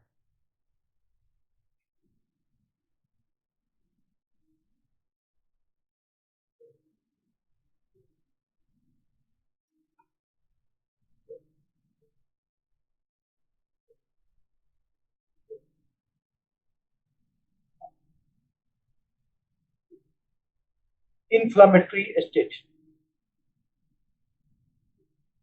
ये सरफेस एरिया है, शरीर का कोई भी पार्ट है। थोड़ी देर के लिए मान लेते हैं कि यहाँ पे उंड हो गया, घाव हो गया, जख्म हो गया, चाहे जिस चीज से जख्म हो, कल बहुत डिटेल इस पर बात हो चुकी है। ये कट गया तो स्वाभाविक है कि यहाँ से जो ब्लड वेसल्स गुजर रहे थे वो अभी यहाँ पे कट गए या इंजर्ड हो गए। पहला जो स्टेज हुआ, कट इंजुरी चाहे लैसरेट इंजुरी चाहे जैसा भी इंजुरी हो, पहले वहां पे ऊंस बना, और ऊंस बनने के साथ में वहां पे जो ब्लड वेसल्स पार कर रहे थे, जो इस तरफ से इस तरफ कंटिन्यू थे, वो रैप्चर के साथ इस जगह पे वो भी ब्लड वेसल्स हमारा डैमेज हो गया। डैमेज हो गया तो सबसे पहला काम जो करेगा, अब इसमें से एक ब्लड वेसल्स को हम बाहर ले आते हैं। बाय द वे ये ब्लड वेसल्स नॉर्मल था, लेकिन जैसे ही वहां पे कटेगा तो ये कॉन्स्ट्रिक्ट कर जाएगा। कॉन्स्ट्रिक्ट का मतलब होता है कि ये पतला हो जाएगा, नैरो हो जाएगा, ये जो कॉन्स्ट्रिक्शन हो जाएगा, इसकी इसकी जो मोटाई थी ब्लड वेसल्स की, वो अपने आप कम जाएगा। ये पूरे एरिया में जहां कट गया दोनों साइड में ये पहले नैरो हो जाएगा, और नैरो हो जाएगा तो चूंकि ये ब्लड वेसल्स रैप्चर किया है तो ह्यूज अमाउंट ऑफ ब्लड यहाँ से निकल जाएंगे। तो जैसे ही ये वेसल्स नैरो हो जाएगा तो ब्लड का यहाँ से निकलना कम जाएगा, ब्लड फ्लो कमेगा तो धीरे धीरे कर यहाँ पे कम जाएगा, आउटर सरफेस एरिया में ब्लड कम निकलेगा। ये फर्स्ट स्टेप है। जैसे ही क्लॉटिंग के कटे हुए प्लेस में क्लॉटिंग होना शुरू हो जाएगा, जो ब्लड ऊंच कर चुका ये क्लॉटिंग यहाँ पे थक्का जमना शुरू कर जाएंगे। सेकेंड होगा, पहले कटा या इंजुरी हुआ, इंजुरी होने के बाद ब्लड वेसल कॉन्स्ट्रिक्ट कर गया, कॉन्स्ट्रिक्शन ऑफ ब्लड वेसल्स, उसके बाद क्लॉटिंग, थक्का जम गया। ये कॉन्स्ट्रिक्शन इसलिए हुआ कि to prevent blood and platelets, पूरा का पूरा ब्लड से निकल के चारों तरफ फैल नहीं जाए, उससे बचने के लिए, प्रिवेंशन के लिए वेसल्स कॉन्स्ट्रिक्ट कर गया, और जो जितना निकल गया सो निकल गया, वो क्लॉटिंग हो गया। जैसे ही क्लॉटिंग हो जाएगा उसके बाद 10 to 20 मिनट्स, 10 से 20 मिनट्स अप्रॉक्स पार करने के बाद once again blood vessels expanded हो जाएगा। अब जितना बड़ा, जितना इसका ल्यूमेन था उससे ज्यादा यहाँ पे ये फैल जाएगा, ये ल्यूमेन से यहाँ पे ज्यादा फैल जाएगा, इसको बोलते हैं एक्सपैंड या वेजो डायलेटेशन। एक बार फिर से समझ लेते हैं।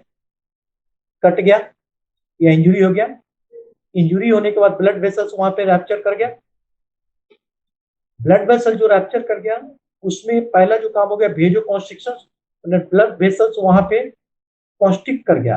क्यों कॉन्स्ट्रिक्ट कर गया? तो प्रिवेंट ब्लड एंड प्लेटलेट्स, ये ज्यादा से ज्यादा लॉस्ट करके बाहर न चल जाए, उससे बचने के लिए ये इसको नैरो कर दिया। जो ब्लड वेसल्स से बाहर ब्लड कूच कर गया, वो वहां पे क्लॉटिंग मटेरियल्स जमना, क्लॉट करना, थक्का जमना शुरू हो गया। और जैसे ही वो क्लॉट कर गया, बस ब्लड वेसल जैसे कॉन्स्ट्रिक्ट किया था उसी जगह से एक्सपैंड कर गया। जिस इस एक्सपेंशन को हम लोग भेजो कॉन्स्ट्रिक्शन के नाम से, भेजो डायलेटेशन के नाम से जानते हैं कि कॉन्स्ट्रिक्शन फॉलोड बाई भेजो डायलेटेशन। भेजो डायलेटेशन तब हो जाएगा जब क्लॉटिंग हो जाएगा। अब भेजो डायलेटेशन हो गया तो जैसे कॉन्स्ट्रिक्ट किया तो ब्लड कम आ रहा था, तो जब फैल गया तो बहुत ज्यादा ब्लड यहाँ पे आना शुरू हो जाएगा। और जब ब्लड आएगा तो स्वाभाविक है कि ब्लड का कलर ही रेड है, तो ये रेडिश हो जाएगा, लाल कलर में हो जाएगा। और ज्यादा ब्लड आने की वजह से ये वहां पे स्वेलिंग, लाल हो जाएगा कलर उस एरिया का, और स्वेल कर जाएगा, सूजन हो जाएगा। और इस ब्लड, जो ब्लड आया इसके साथ में WBC व्हाइट ब्लड सेल्स भी इसके साथ आ गया है। ये इतना दूर के स्टेज को हम लोग इन्फ्लामेटरी स्टेज में रखेंगे। अब WBC आ गया तो पहला काम करेंगे कि इस एरिया में जहां पे डैमेज हुआ है वहां से फॉरेन बॉडी को इनगल्फ कर लेगा, खाकर खत्म कर देगा। जैसे ही फॉरेन बॉडी को खत्म करेगा, बस new cell growth, new cell का वहां पे नए सेल का ग्रोथ होना, रिप्रोडक्शन होना शुरू हो जाएगा। तो यहाँ पे नया सेल का ग्रोथ होना शुरू हो गया। इस जगह पे आके हमारा इन्फ्लामेटरी स्टेज खत्म हो जाता है। यहाँ तक पहला स्टेज में जिनको पूछना है पूछ लीजिए पहले। जिनको कंफ्यूजन हो रहा है या नहीं समझ में आ रहा है फिर से पूछ लीजिए, फिर दूसरा स्टेज में चलेंगे।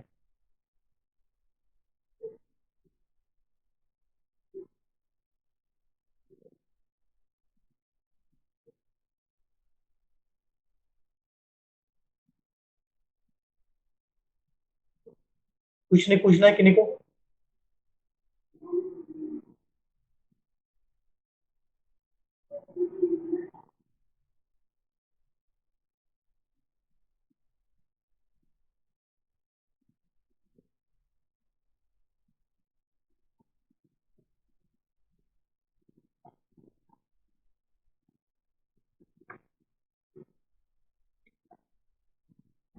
Second, fibroblastic stage.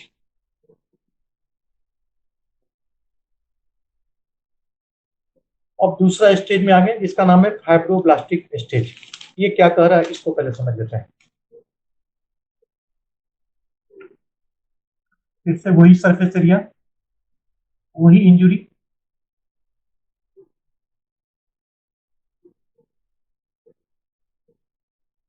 यहाँ पे स्वेलिंग एंड रेडनेस है।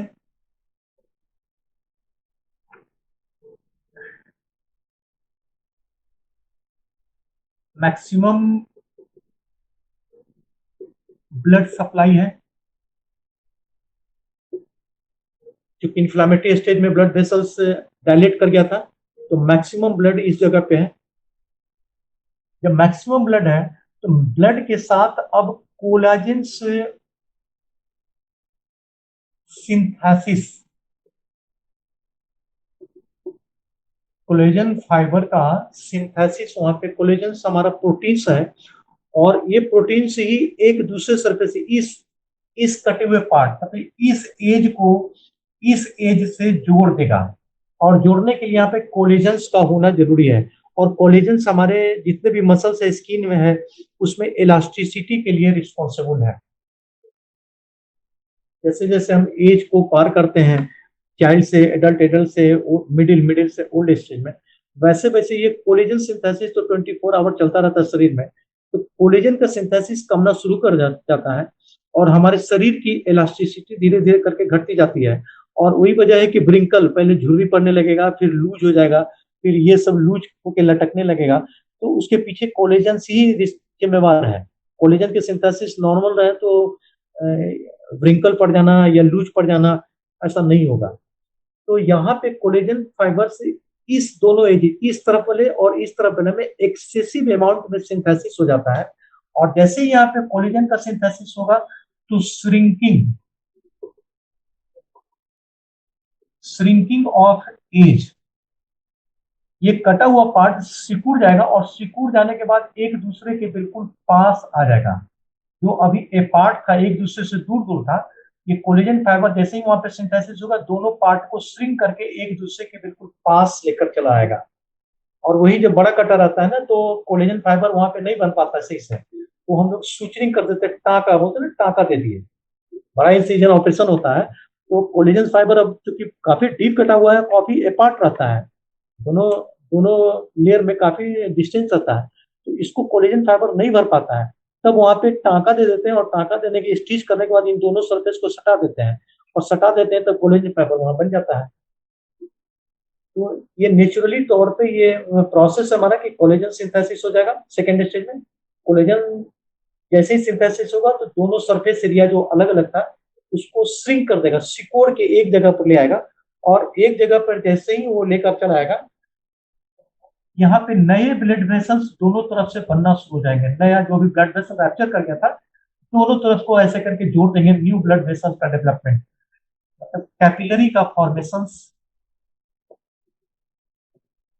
प्रोग्रेस कर जाएगा, और दोनों सरफेस एरिया इधर वाले और इधर वाले दोनों सरफेस एरिया को आपस में ब्लड सर्कुलेशन से इम्पैक्ट कर देगा, जोड़ देगा। साथ में न्यू सेलुलर ग्रोथ, नया सेल्स जो बन रहा था वो नया सेल का फॉर्मेशन वहां पे जो इंफ्लेमेटरी स्टेज में बना था इसको प्रोग्रेस कर देगा, और दोनों सरफेस आपस में जुड़ना शुरू हो जाएगा बहुत फास्टली। यहां तक इन्हीं को कुछ पूछना है तो पूछ लीजिए।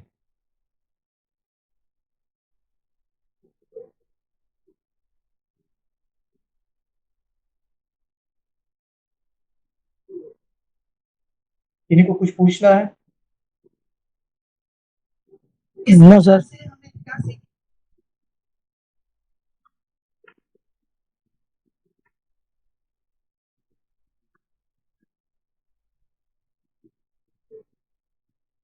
तीसरा स्टेज हमारा था मैचुरेशन।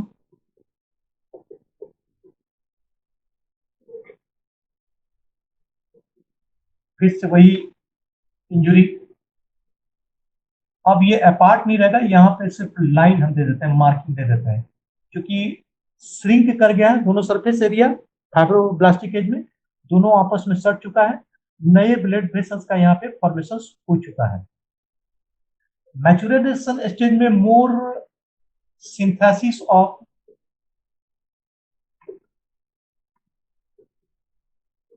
कोलाजेन फाइबर्स, बहुत ज्यादा संख्या में, अब इसकी संख्या और बढ़ जाएगी, कोलेजन का सिंथेसिस और बढ़ जाएगा, और बड़ी तेजी से यहाँ पे हीलिंग का प्रोसेस फास्ट हो जाएगा। मतलब कि formations and multiplying of new sales, नए सेल्स वहां पर बहुत फास्टली बनना शुरू कर जाएंगे। और कई बार तो ये इतना ज्यादा बन जाता है ना कि यहाँ पे एक स्कार लाइन में देखिए जगह जुड़ा है, वहां पर एक लाइनिंग छोड़ जाता है, पता चल जाएगा कि हाँ यहाँ पर पहले कटा था, जिसको हम स्कार बोलते हैं। अगर अगर विजिबल होगा तो मेरा उंगली यहाँ पे कटा हुआ है, इस जगह बिल्कुल यहाँ पे कटा होगा, विजिबल हो पा रहा होगा, तो देख रहे हैं कि यहाँ पे एक लाइनिंग है, अभी भी मौजूद है, और ये लाइनिंग से बता रहे हैं कि कोलेजन फाइबर्स इतना ज्यादा बन गया, यहाँ पर एक लाइन छोड़ गया, स्कार, इसी को स्कार बोलते हैं। अब ये कभी ठीक नहीं होगा, और थ्रेड भी करते हैं तो यहाँ पे थोड़ा सा हार्डनेस हमें महसूस होता है। तो इस कार का मैचुरेशन स्टेज में collagen fibres more and more synthesis हो जाएगा, और सिंथेसिस होने के बाद नया सेल का ग्रोथ एंड मल्टीप्लाइंग बड़ी तेजी से मल्टीप्लाई करने लगेगा, और सब कुछ पहले जैसे अरेंजमेंट में कन्वर्ट कर देगा। हाँ, डीप इंजुरी है तो वहां पर स्कार फॉर्मेशन जरूर देखने को मिलेगा, फाइब्रस टिश्यू, कड़ा टिश्यू वहां पे आ जाएगा। ये प्रोसेस हमारा हीलिंग का है, नेचुरल तरीके से इसी ढंग से शरीर हील करता है। यहां तक किन्हीं को दिक्कत है तो पूछ लीजिए।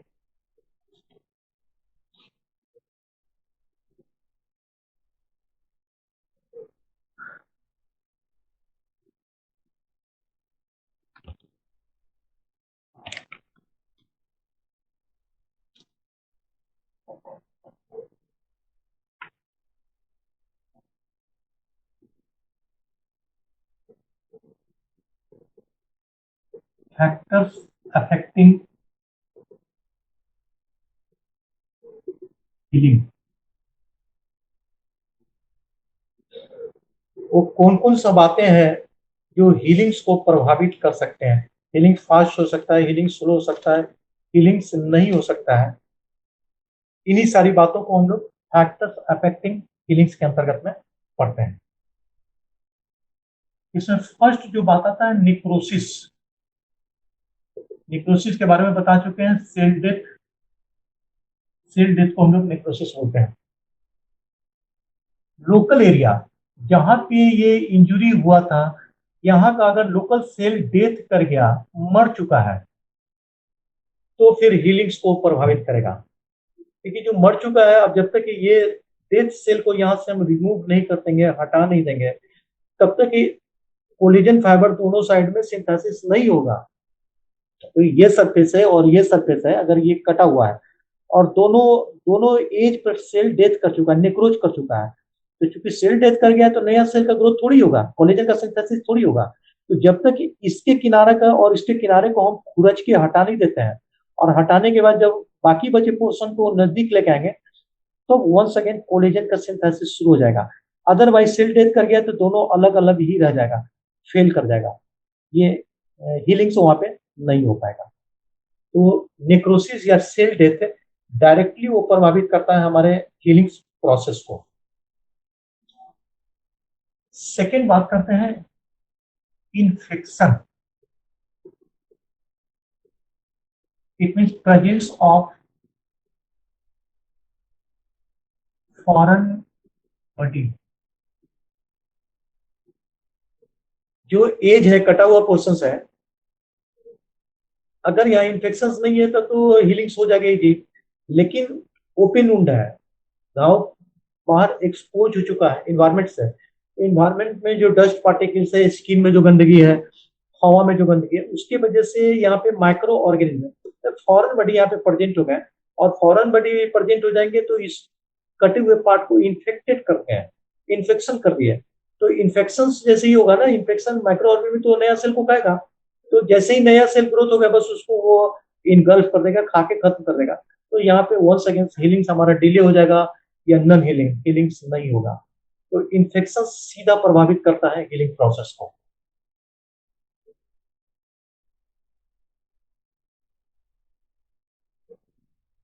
अगर तीसरा बात करते हैं तो हैमरेज।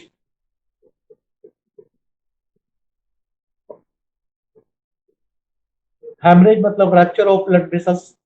अभी तो बताएं कि इंफ्लेमेटरी स्टेज और फाइब्रोब्लास्टिक स्टेज में नया कैपिलरी का फॉर्मेशन होगा, धीरे धीरे करके बनने लगेगा।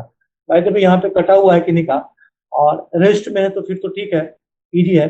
लेकिन ये मूवमेंट कर देते हैं, कोई चीज दे देते हैं, वो बार बार ऐसे करके मूवमेंट कर देते हैं।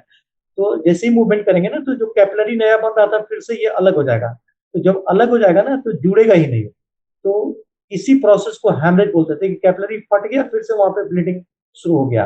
तो रिकरेंट, बार बार परसिस्टेंट हैमरेज या रिकरेंट हैमरेज हीलिंग प्रोसेस को डिले करेगा। इसीलिए वो उसको बैंडेज करके या किसी तरह उसको रेस्ट में छोड़ देते हैं। मूवमेंट करेगा तो ये परसिस्टेंटली हैमरेज होता रहेगा और हीलिंग प्रोसेस को प्रभावित करेगा। उसके बाद आता है मैकेनिकल डैमेज।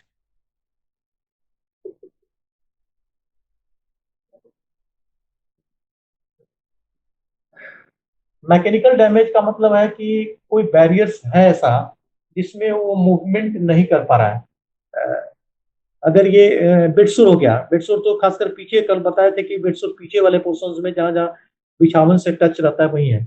और बेडसोर होने के बाद उसको मूवमेंट हम नहीं कर रहे हैं, करवट नहीं बदल पा रहे हैं, तो कंटिन्यू वो पर्सन से जिसको बेडसोर डेवलप कर गया है, वो लगातार वो टच है, प्रेशर बना हुआ है बिछावन के साथ उसका, तो बिछावन के साथ प्रेशर बना हुआ है, तो ये मैकेनिकल डैमेज कर रहा है, ये मैकेनिकल डैमेज में आएगा। और वहां पर हीलिंग प्रोसेस बहुत स्लो हो जाएगा, या हीलिंग प्रोसेस बंद हो जाएगा, और घाव धीरे धीरे करके ठीक होने के बजाय और गहरा होता हुआ चला जाएगा। नेक्स्ट आता है डाइट। डाइट में vitamin C, zinc and protein, ये बहुत एसेंशियल है। अगर खाना खा रहा है और हेल्दी डाइट नहीं ले रहा है, पुअर डाइट ले रहा है, पुअर डाइट मतलब कि प्रोटीन्स की कमी है, विटामिन सी की कमी है और जिंक की कमी है। विटामिन सी कोलेजन सिंथेसिस के लिए बहुत जरूरत है, प्रोटीन के साथ ये बहुत अहम रोल प्ले करता है। विटामिन सी प्रोटीन्स कोलेजन के सिंथेसिस में हेल्प करता है। तो विटामिन सी की डेफिशिएंसी है, प्रोटीन की डेफिशिएंसी है एंड जिंक की डेफिशिएंसी है, तो ये हीलिंग प्रोसेस को प्रभावित करेगा। हीलिंग स्लो हो जाएगा या हीलिंग डिले हो जाएगा। उसके बाद आता है मेडिकल कंडीशंस।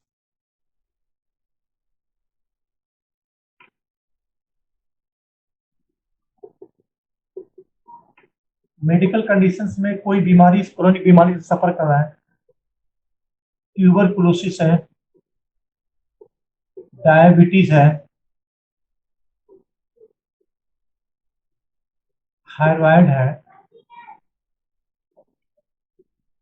ऐसा कोई बड़ा बीमारी उसके साथ चल रहा है, वेन का वेस्कुलर डिजीज है,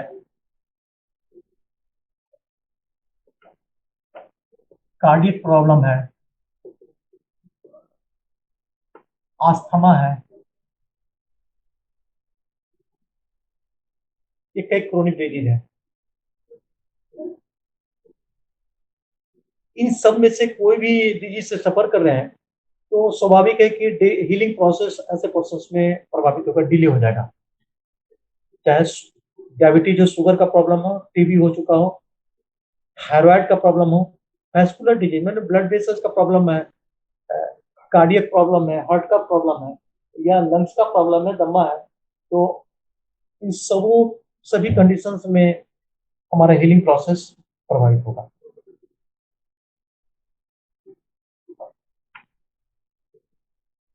उसके बाद आता है वेरिकोज वेन।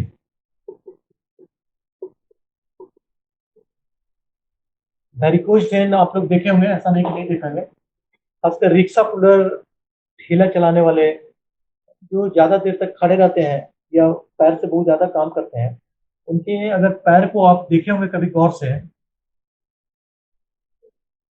देखे होंगे कि काफी मोटा मोटा मोटा नस पैर में ऐसे ऐसे सांप की तरह दिखाई देता है, काफी मोटा हो जाता है, रस्सी की तरह एकदम ऐसे ऐसे टेढ़ा टेढ़ा होता हुआ पूरा पाँव में फैला रहता है। ये इसी को हम लोग वेरिकोज वेन बोलते हैं। ये वेन का मोटा हो जाना, टाइट हो जाना, तो मोटा टाइट होना का मतलब नहीं कि उसका ल्यूमेन बढ़ गया है, ये जैसे बाहर से मोटा रहा है वैसे ही अंदर से भी वो मोटा हो रहा है, मतलब उसका जो ब्लड वेसल्स का ल्यूमेन था वो धीरे धीरे करके कमता जा रहा है, और कमता जा रहा है तो मतलब सर्कुलेशन वहां पे लोकल एरिया में प्रभावित हो रहा है, तो ये कंडीशन रहेगा तो फिर हीलिंग प्रोसेस को प्रभावित करेगा।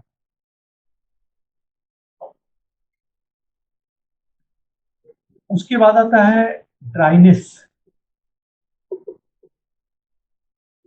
किसी भी घाव को सूखने के लिए मॉइस्ट होना जरूरी है। एकदम से कटा हुआ है, एकदम से हवा है, ड्राई हवा वहां पे दे रहा है, तो फिर सूखना बहुत मुश्किल हो जाएगा। तो नेचुरल हीलिंग का मतलब ऐसा नहीं कि उस पर जाके हमको पानी डाल देना है या अल्कोहल डाल देना है, ऐसा नहीं करना है। नेचुरल जो सेलुलर फ्लूइड है, सेलुलर फ्लूइड वहां पे होना चाहिए, प्रेजेंट होना चाहिए, और सेलुलर फ्लूइड प्रेजेंट रहेगा तभी ये सिंथेसिस, कोलेजन का सिंथेसिस या कैपिलरी का फॉर्मेशन या न्यू सेल ग्रोथ डेवलप करेगा।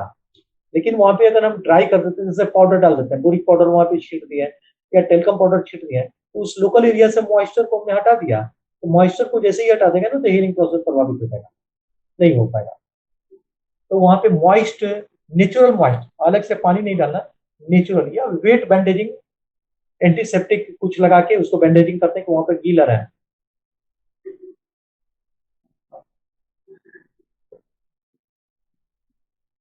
उसके बाद आता है स्मोकिंग।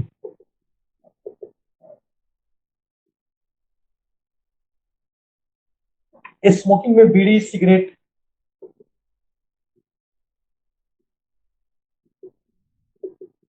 बीड़ी, सिगार,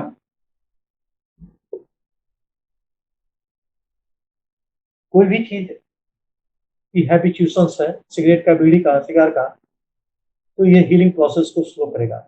पहले भी बता चुके हैं कि ये जो केमिकल सब्सटेंस निकोटिन बनाता है, ये निकोटिन से कनेक्टिव टिश्यूज में स्पाज्म क्रिएट करता है, कैपिलरी को नैरो करता है एंड कैपिलरी को डैमेज करता है। तो इस वजह से वो लंग्स में जाके घुलेगा पूरे ब्लड में और पूरे कैपिलरी में ये क्रिएट करेगा प्रॉब्लम, कॉम्प्लिकेशंस। तो जिस जगह पे हीलिंग्स है वहां पे जो वेसल्स को एक्सपेंड होना चाहिए ना, डायलेट होना चाहिए, तो उसकी जगह सिगरेट उसको नैरो करके रखेगा, कॉन्स्ट्रिक्ट करके रखेगा, हीलिंग प्रोसेस उसका वेरी स्लो हो जाएगा। ये इतने फैक्टर है जो हमारे हीलिंग प्रोसेस को प्रभावित करते हैं।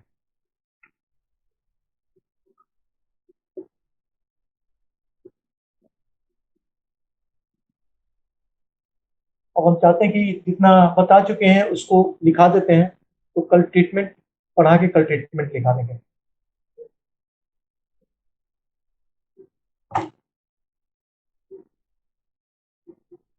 तैयार है आप लोग लिखने के लिए? हाँ sir.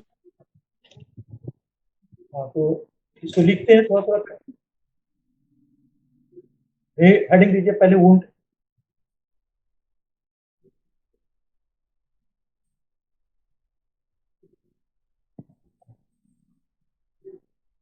A wound is a type of injury. A wound is a type of injury which happens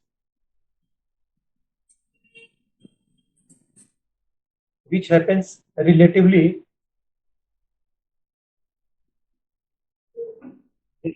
quickly, in which skin,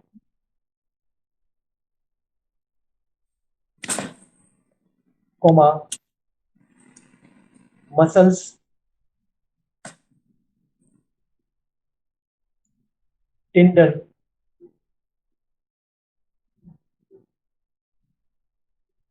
or any other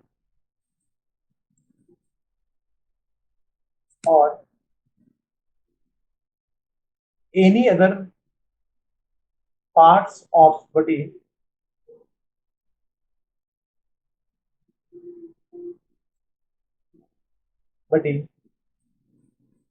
torn, क्या sir? torn, T-U-R-N, torn, cuts,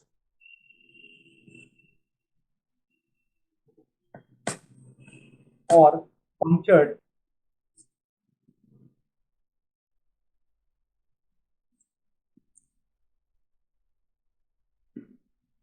by different causative factors.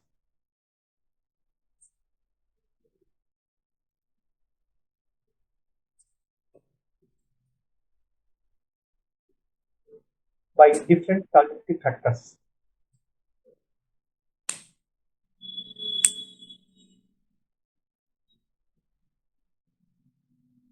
अब heading देना classification.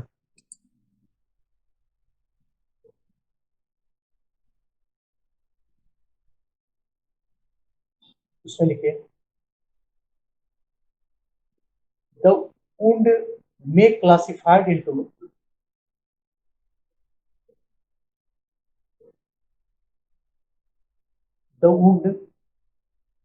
classified into two TWO2 two different categories.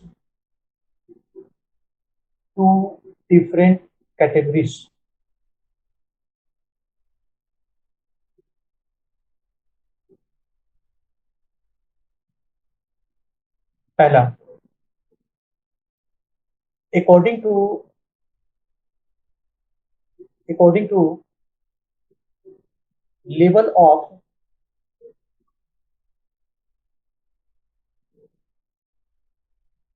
to level of injury areas presentation. According to level of injury areas presentations.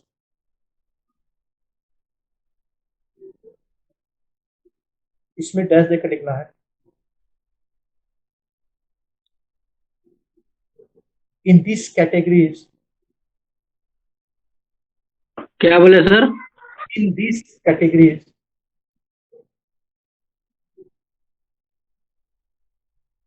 the wound classified into the wound classified into dash देखिए, ए में लिखिएगा open wound,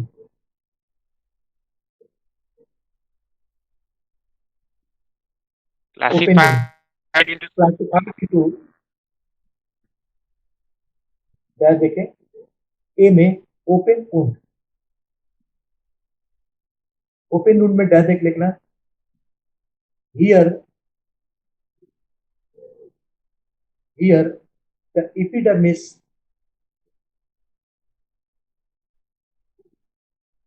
and beneath parts and beneath मतलब उसके नीचे, epidermis के नीचे, beneath parts और tissues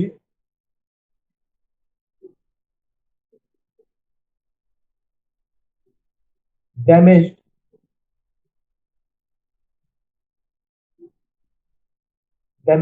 full stop। The damaged tissue in contact of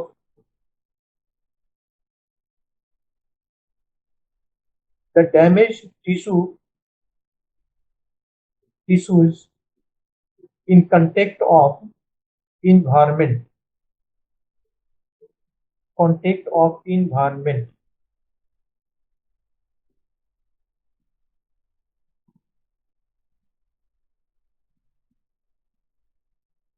B में लिखे closed wound,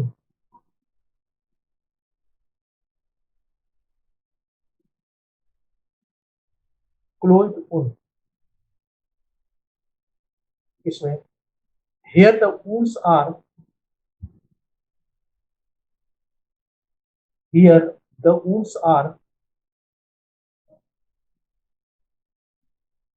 not in contact of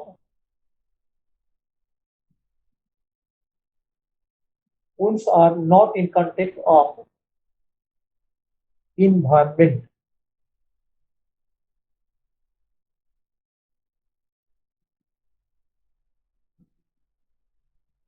For example, contusion। क्या सर फिर से रिपीट कीजिए। Here the wounds are not in contact of environment। For example,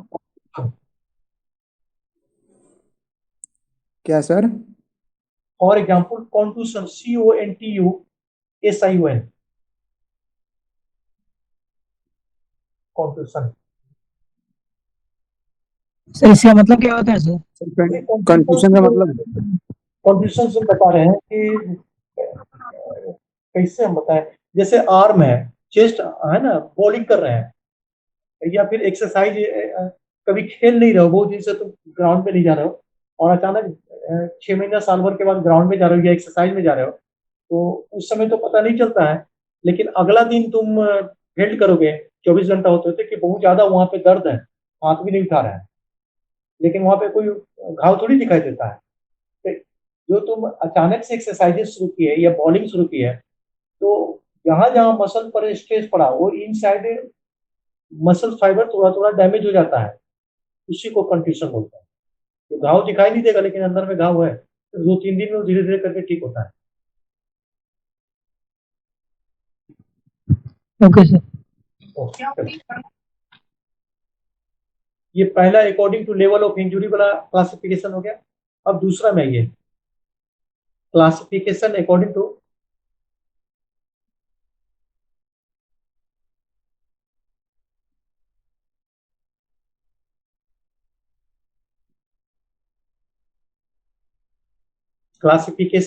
to contamination. Sorry example repeat कीजिए ना sir. Classification according to contamination.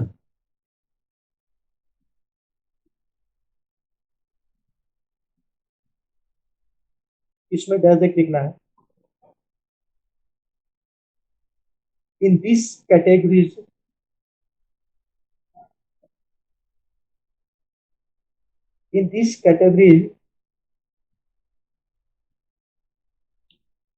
wounds are classified into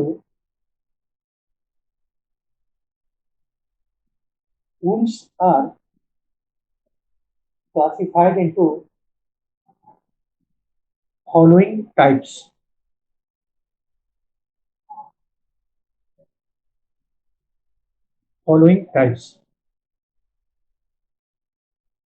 ए में लिखना है clean wound.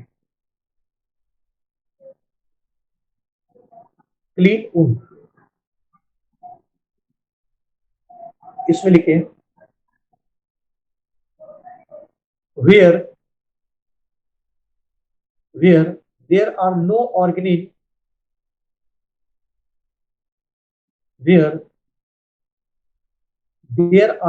organisms present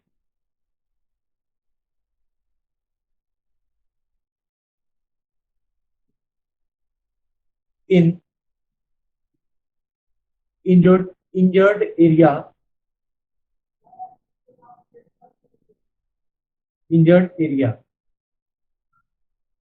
Full stop. This type of wound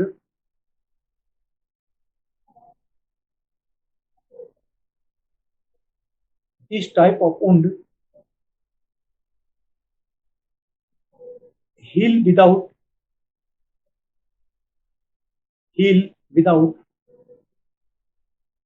any complication.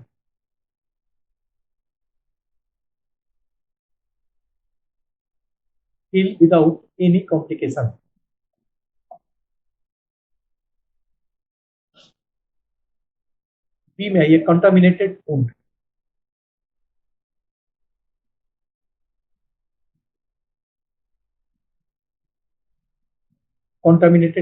इसमें लिखे there are presence of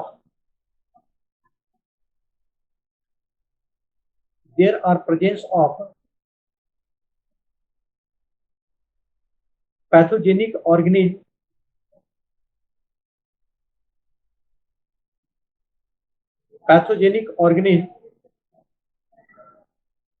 and foreign bodies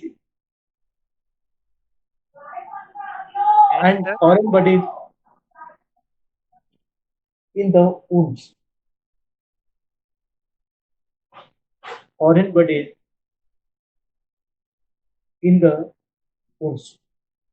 full stop देख लिखना है।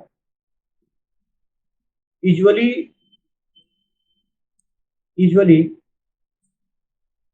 it is resulting from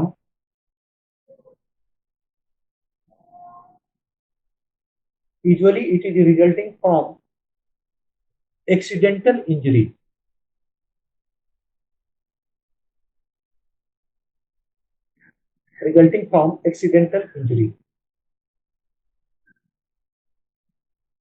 सी में आइए infected wound.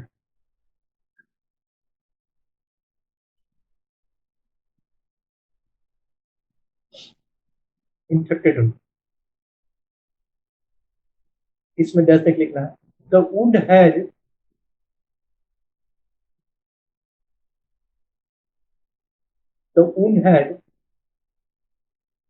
pathogenic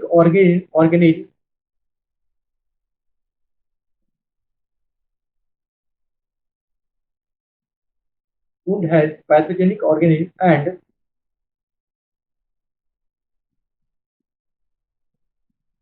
and organism multiplying,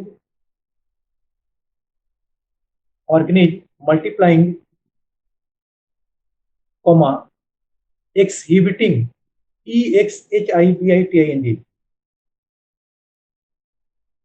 exhibiting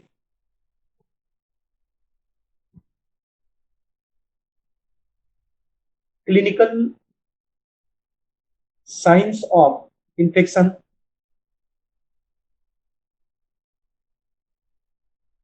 clinical signs of infections like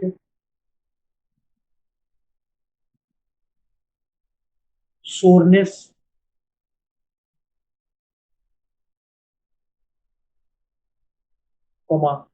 redness,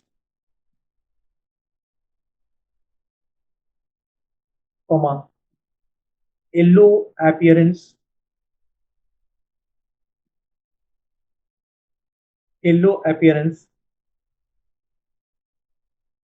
etc.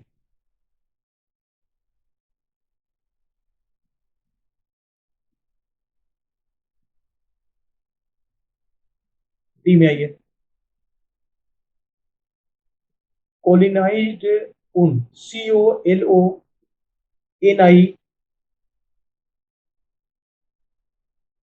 COLONINSED, कोलिनाइज्ड ऊन,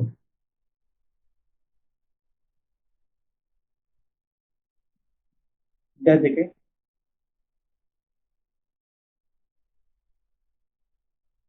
it is a chronic situations,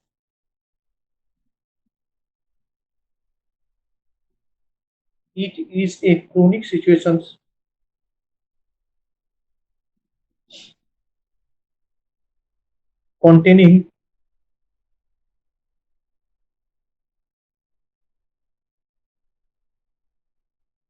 pathogenic organism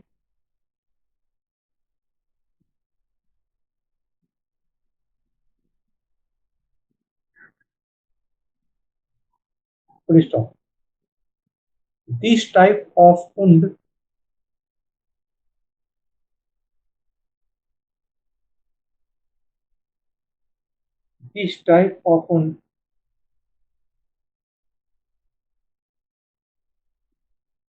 difficult to heal,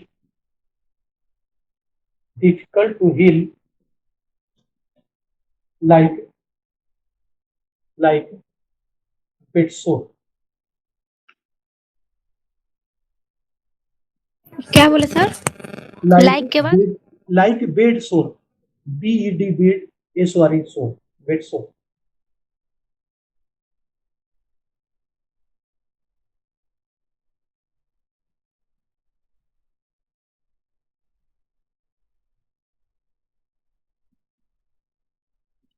अब open wound heading देना है,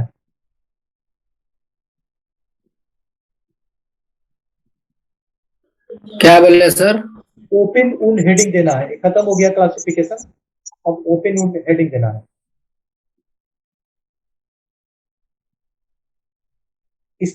इसमें लिखे open wound also classified into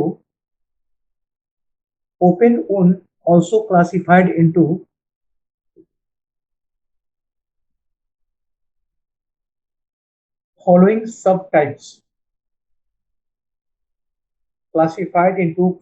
subtypes,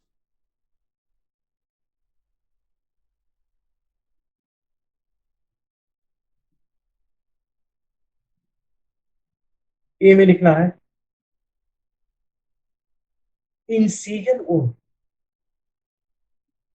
INSIONS,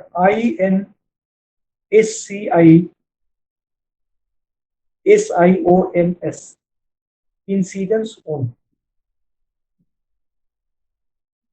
क्या देखें,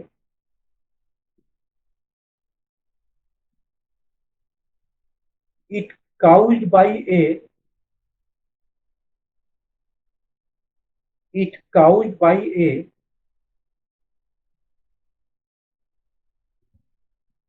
clean, sharp edge object,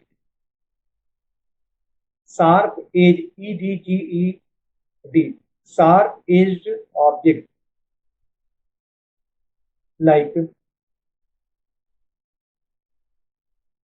knife,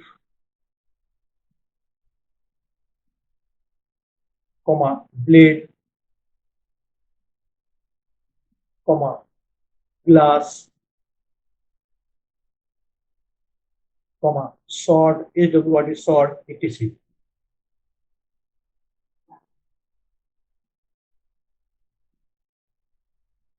B में लिखे laceration, laceration wound.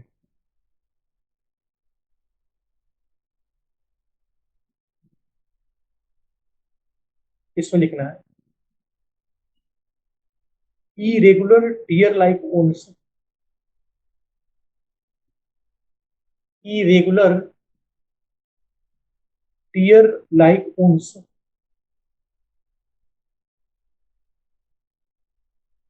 caused by some blunt trauma, caused by some blunt trauma, From sir. some blunt blunt blunt में भोतर, blunt trauma।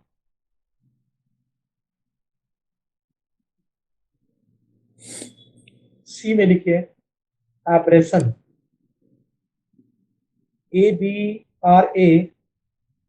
ABRASIONS,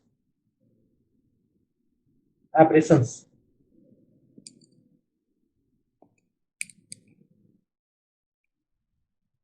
क्या देखें superficial wound in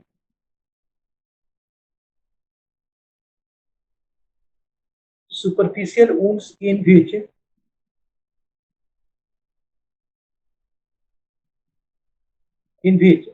the topmost layer of the skin, sir फिर से repeat कीजिए। superficial wound in which superficial wound in which the topmost layer of the skin, the topmost layer of the skin is scraped, SCRAPED, scraped off, OFF, scraped off, full stop।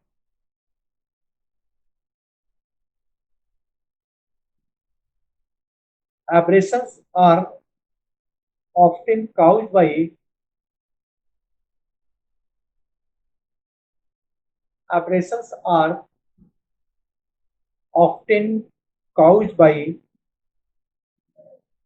a sliding fall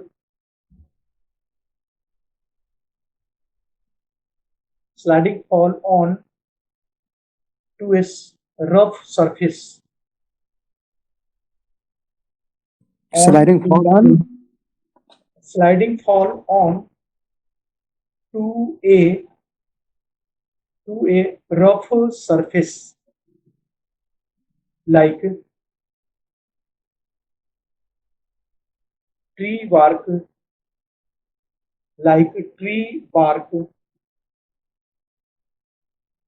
comma concrete,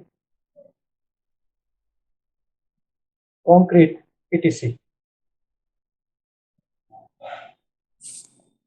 concrete etc। बस आज के लिए इतना ही। बाकी rest कल इसका wound का treatment पढ़ा देंगे, तो फिर जो रेस्ट बच गया वो फिर वहां से लिखा देंगे कल फिर 3 बजे।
अपना अपना अटेंडेंस सब भेज दीजिए ग्रुप में, ठीक है। उसके बाद आप लोग कट हो सकते हैं, ऑफलाइन हो सकते हैं। ओके, ठीक है, थैंक यू।